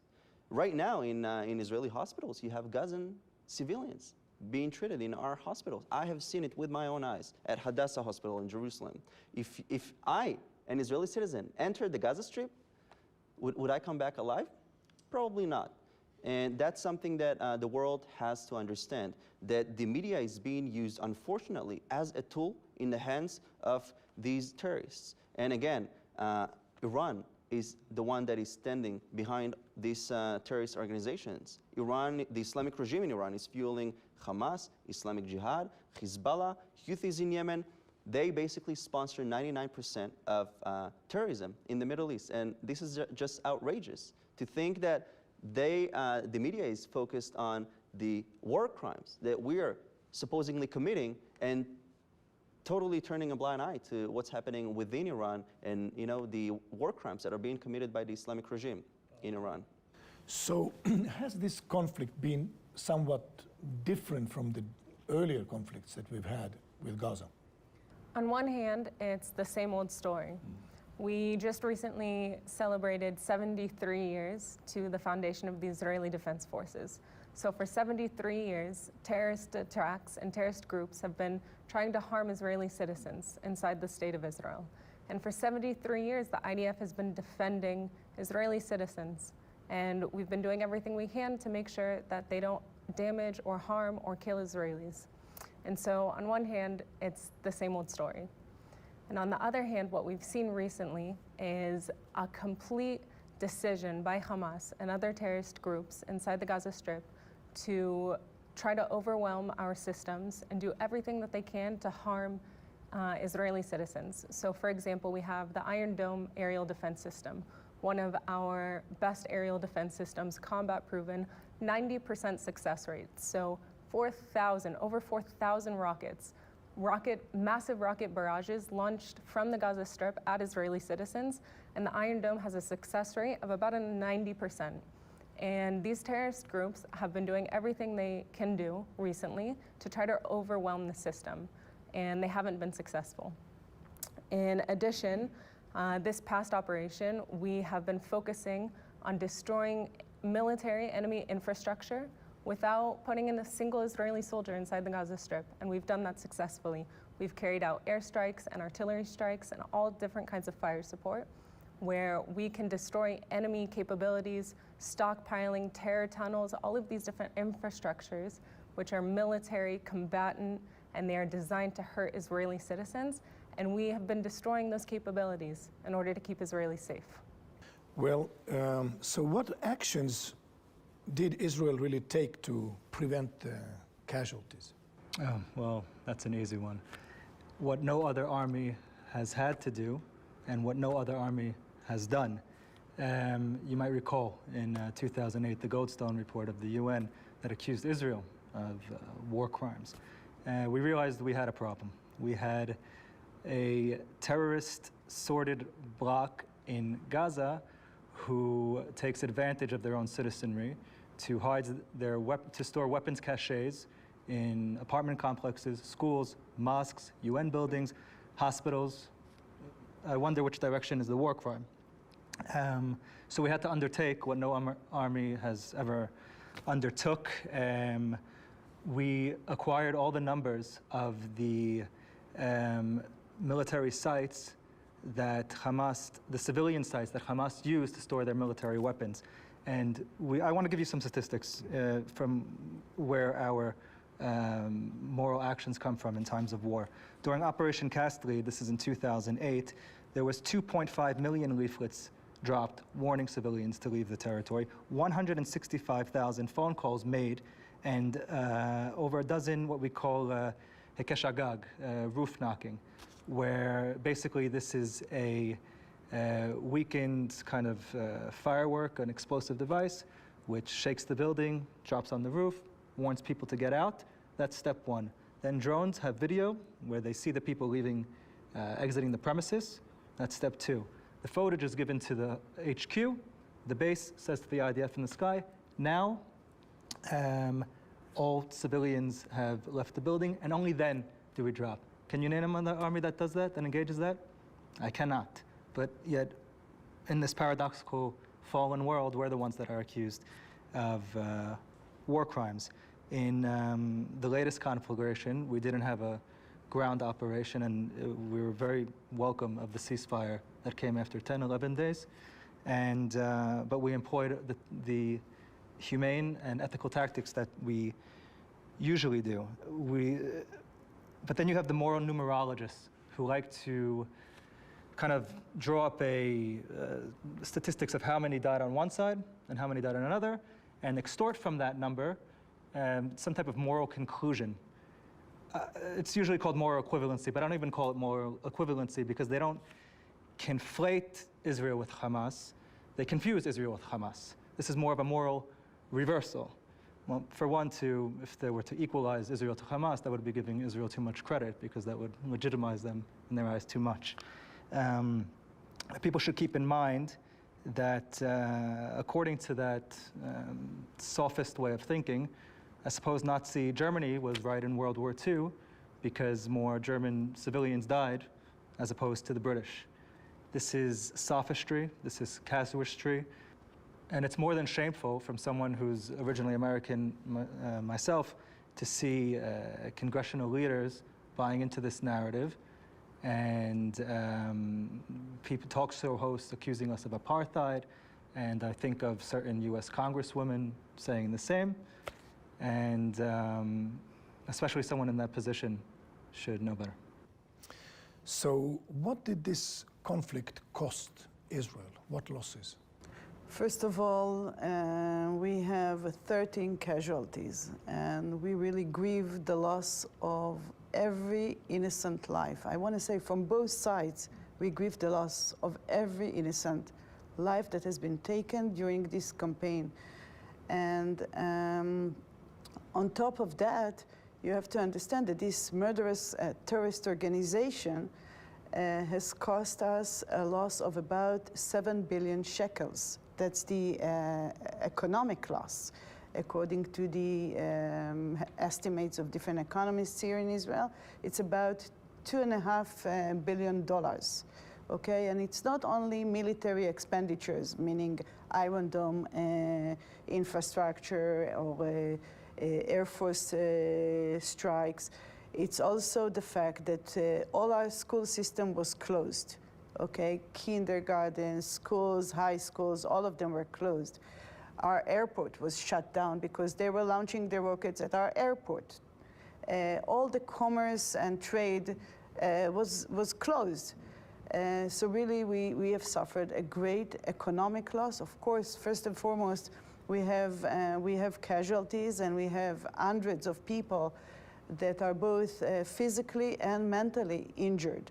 You know, in Sderot, when you go to the surrounding Gaza area and you meet the people that live there, and they lived for the last 2 decades under this terror threat on a daily basis. They get barrages of rockets that fall on their homes, and they have only 5 to 10 seconds to run for their lives. And you know, I met with a woman whose son is 18 years old, and he still wets in his bed. And you find a lot of kids, a lot of children that are suffering from post-traumatic stress disorder. And this is something that they will have to carry for the rest of their lives. So really, it is a very, very painful loss. But I have to say, we also grieve the loss of lives of innocent Palestinians. At the end of the day, they are our neighbors, and we have to live together.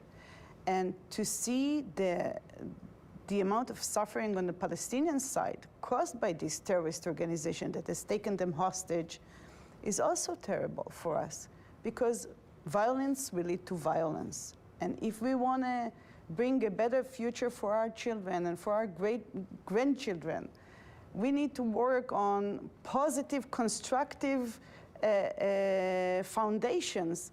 And when you see what Hamas does with the money it gets, you know, Hananya spoke before about the financing mechanisms of terror.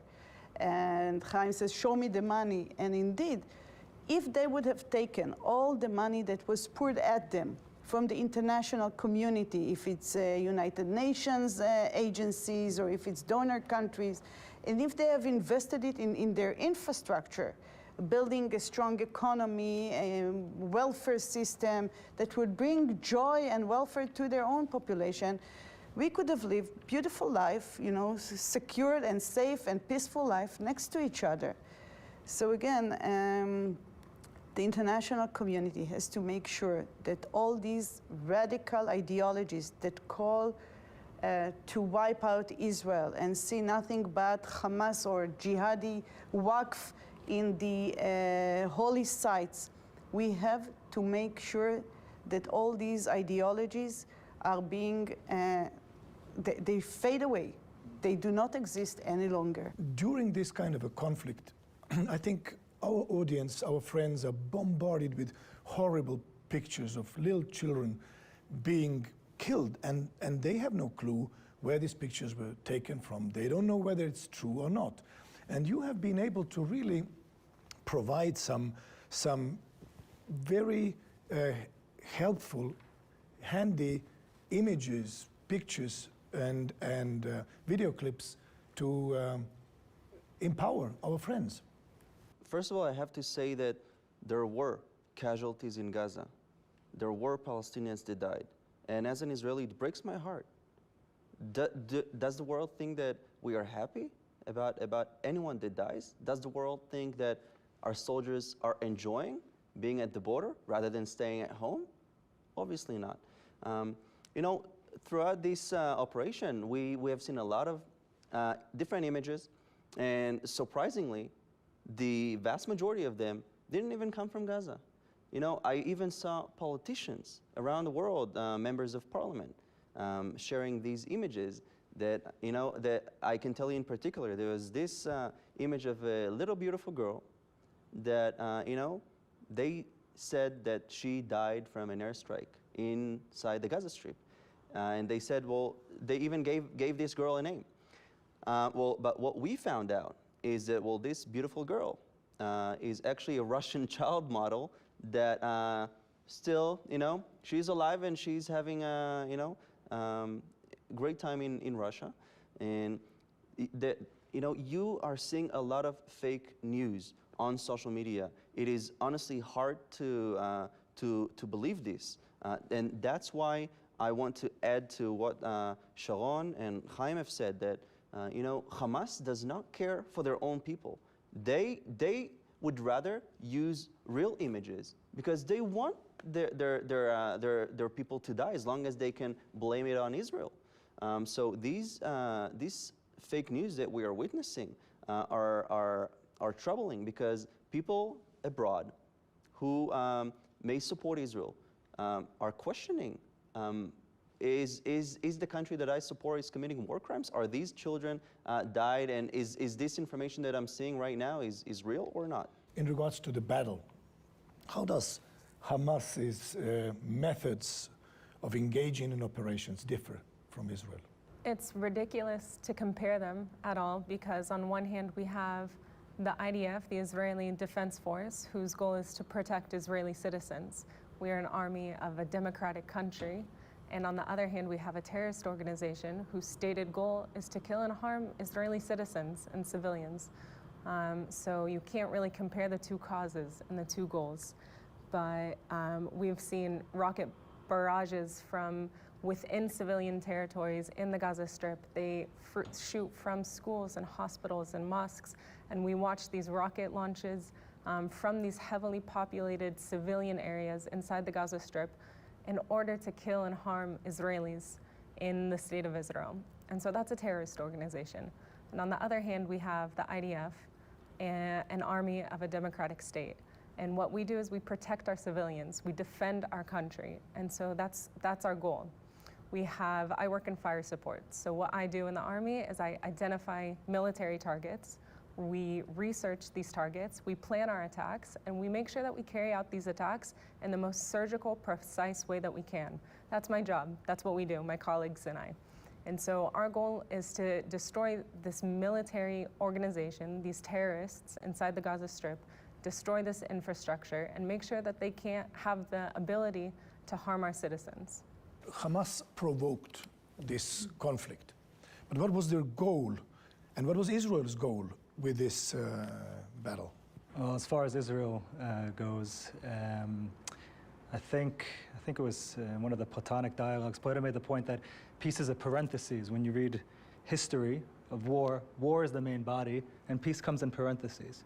Israel hopes one day to extract that peace from its parenthetical confinement, but in the meantime, we want to extend it for as long as possible. When we do these operations, we're hoping to get as many years as we can of quietus.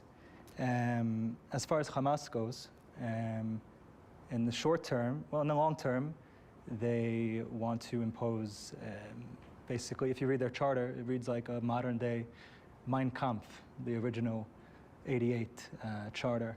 Even with their updated modern modifications, the Charter 2.0, if anybody believes that just because they took out their racist and anti-Semitic tropes that were in the original one, if you believe them, I'll leave the ... there. As far as the short term, military goals of Hamas and propaganda goals of Hamas, I believe they achieved them, to tell you the truth. They achieved international recognition of their cause and condemnation of Israel through the propaganda machine. They achieved a large tranche of the American Congress calling Israel an apartheid state, accusing us of ethnic cleansing. They achieved John Oliver calling us baby killers. I think that they are more than satisfied for the sacrifices that they made of their own people and their own for the propagandistic benefits that redounded to them. Well, I'm asking the same question that I asked Hananya. People, when they are bombarded, our friends that are bombarded by these images and what the mass media brings to them, where can they find the arguments? Where can they find the tools to counter them? First of all, the Ministry of Foreign Affairs has a very elaborated website. So you can Google MFA, Ministry of Foreign Affairs, Israel, MFA.gov.il, and you will find all the talking points. You will find a lot of video clips. You will find a lot of footage that shows all these fake news that Hananya spoke about, all the lies that Hamas is spreading, all this public affairs campaign that is based on nothing. And you will find all the footage that can help you understand the real thing, the real events, and the real causes for this conflict. And you will find also the answers that you can give to whomever is trying to bash and attack Israel. I think it is really important that people will act right now, because we find ourselves in the midst of a war on public opinion. Okay, you see the amount of anti-Semitic incidents. You see the rise in anti-Semitism everywhere in the world. One has to remember, this is the only democracy in the Middle East. All the other forces in the Middle East are not democratic, and people have to defend this one democracy. This is also the only one Jewish state in the entire world. And we ask everyone to help us and to help us in this battle on public opinion. We would like to ask our viewers to write letters to their congressmen, to write letters to their politicians so their voice would be heard. We want to ask them to take part in rallies that support Israel. We want to ask them to invest in Israel, to help the Israeli companies that were hurt during this campaign. We want to ask them to play a very important role on social media, all different outlets of social media, to post a post on Facebook, use Twitter, and so on and so forth. First of all, to get all the information, if it's through MFA website, IDF spokesman website, everything is out there. There's a lot of information. How does the international community really play a part in this, and what has their response been overall? True. First of all, I want to mention that there are millions of supporters of Israel. They're just being silenced. And you see the difference. You can distinguish the difference between a pro-Israel rally and a anti-Israel rally, a pro-Palestinian rally. The pro-Israel rally, they chant peace. The pro-Palestinian rally, they don't criticize Israel's actions in Gaza. They criticize Israel's existence. They have a problem with our existence. And now I want to come back real quick to what Sharon said. Can you believe this? A Ministry of Foreign Affairs representative just said that she cares for Gazan civilians. Why isn't that on the news? Why isn't that on the media? You know, the international community, the ICC, for example, was established in the first place to deter war criminals, to make sure that what happened to the Jews will never happen again. They were a continuation to the court that prosecuted the Nazis, then their collaborators. So nowadays you see these international bodies, the ICC, the United Nations, that were established on good principles and values in the first place, being taken hostage in the hands of foreign powers with interests. You know, instead of serving justice, these international communities are serving interests to attack Israel, to attack the one democracy in the Middle East. I mean, what do they expect us to do? They criticize Israel for using disproportionate force in the Gaza Strip, and I have to answer to that. What do they expect us? Do they expect us to send Hamas Iron Dome, you know, a few tanks and choppers? Do they? I mean, I understand that they don't want us to exist, but do they really expect us to cooperate with that? We have every right to defend ourselves because I was born and raised here. I was born in the Galilee. If not Israel, where else can I go to? You know, in 1936 or 38, you know, they told the Jews, leave Europe, go to Palestine. Nowadays, they tell us, leave Palestine, go back to Europe. You know, the conclusion is that they don't want us there, they don't want us here, but this is our homeland, so we're not going anywhere, and they have to understand that, including the international community, because Israel could be the greatest ally of the West and the international community. We are #1 in preserving human rights, just like Chaim mentioned that, you know, the Air Force, we are #1 in taking care of the Palestinians. In fact, we care for the Palestinians more than the Palestinian leadership itself. So the core values of IDF, we mentioned a few instances here of knocking on the building and all of that, but how else were they expressed in this operation, and were there some real victories that you could mention and share? I absolutely agree with everything that's been said here. Our enemy is not the Palestinian people. We don't have a problem with Gazans who are born and grow up and they want to go to school and they want to fulfill their potential in life. There's nothing, that's not something that the IDF acts against in any way. Our enemy is the militants inside the Gaza Strip who are taking those civilians hostage.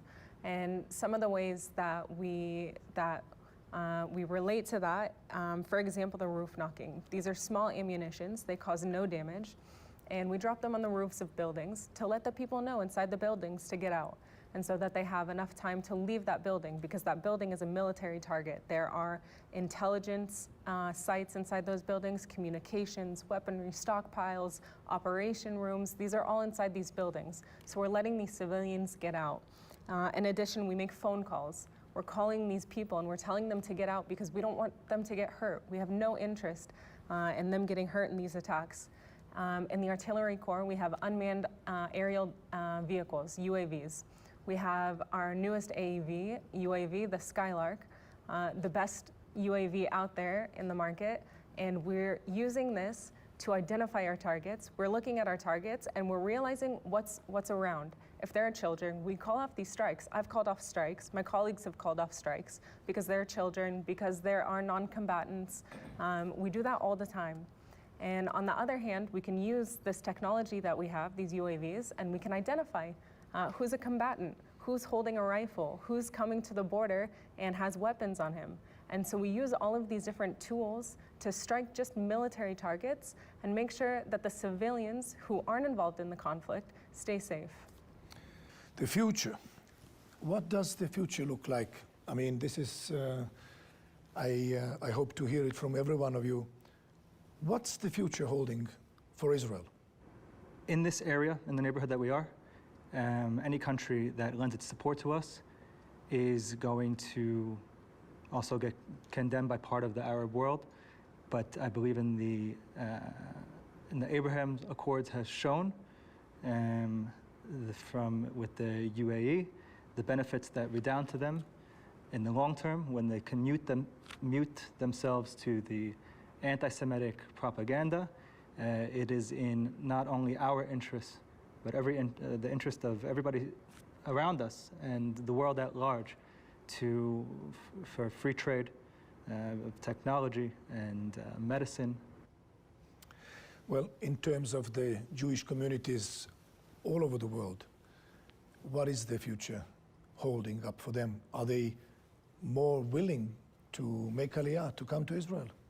Many of them are considering making Aliyah, but they are also strong. We have just worked on 3 solidarity missions that came from the US to Israel in order to show support for the state of Israel. We are strong, and we will be strong. And one has to understand, we destroyed Hamas capabilities. We are the winners of this campaign.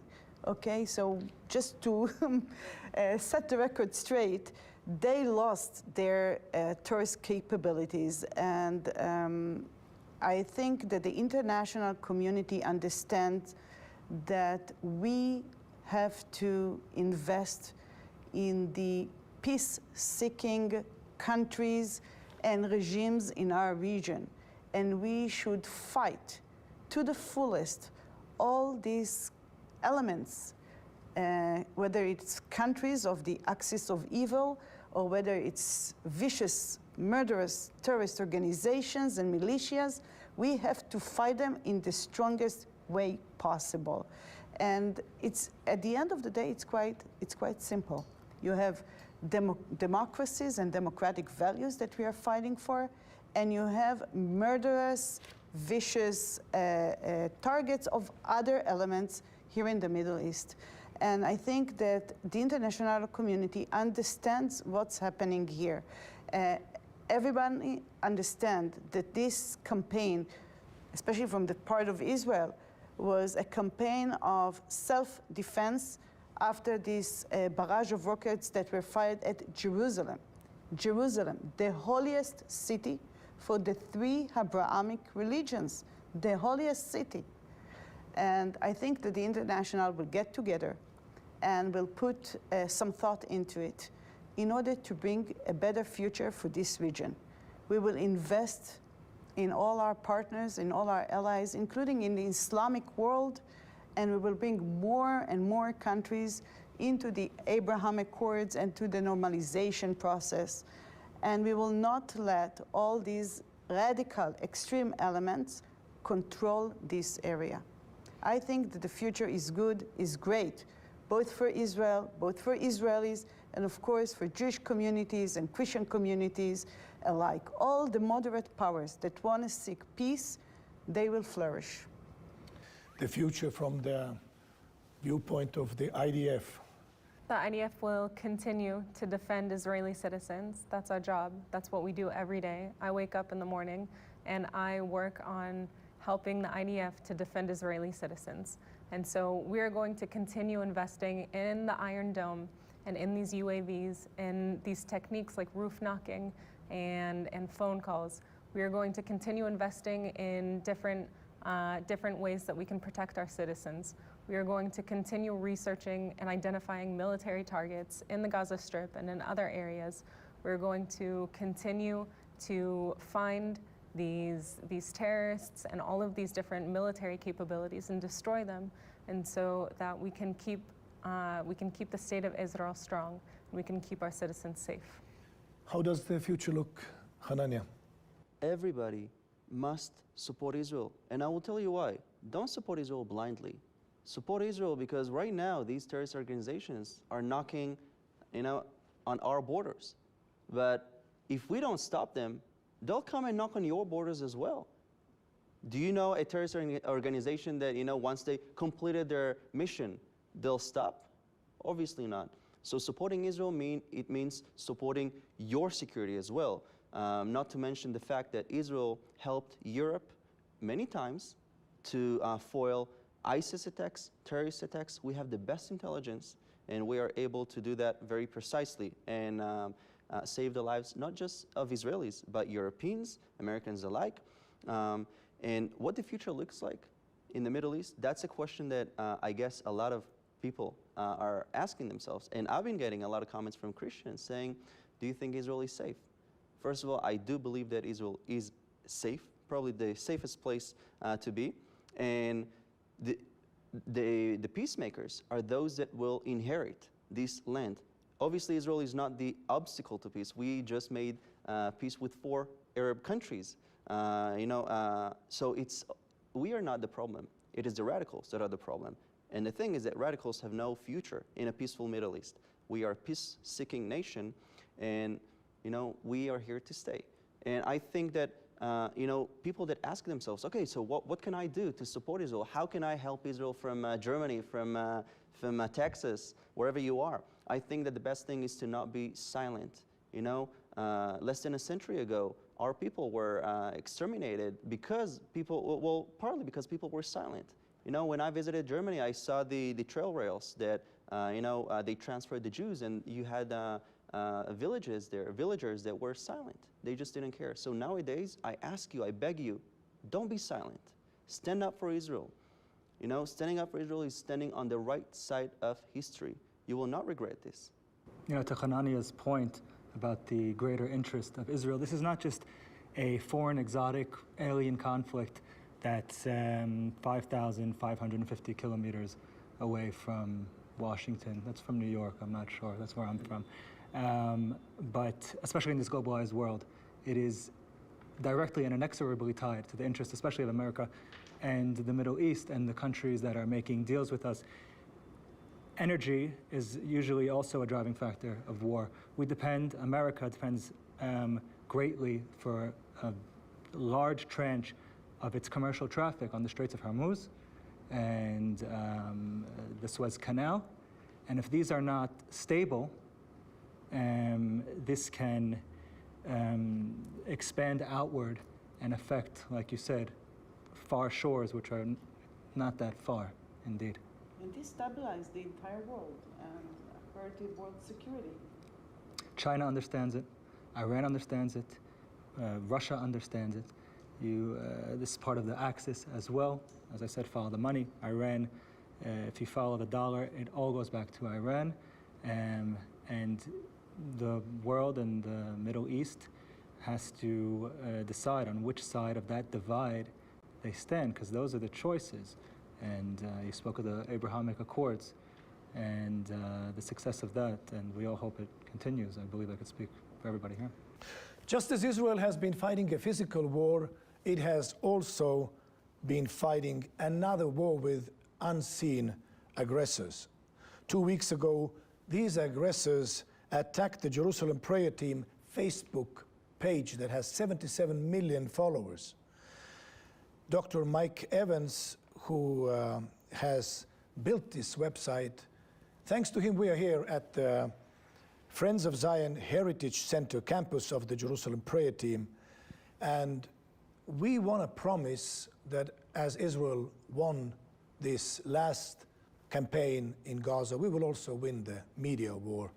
Thank you for watching, and please tune in June 9 and 10, Jerusalem Prayer Breakfast from the very heart of Jerusalem and from the Knesset, praying for the peace of Jerusalem, making peace from Jerusalem.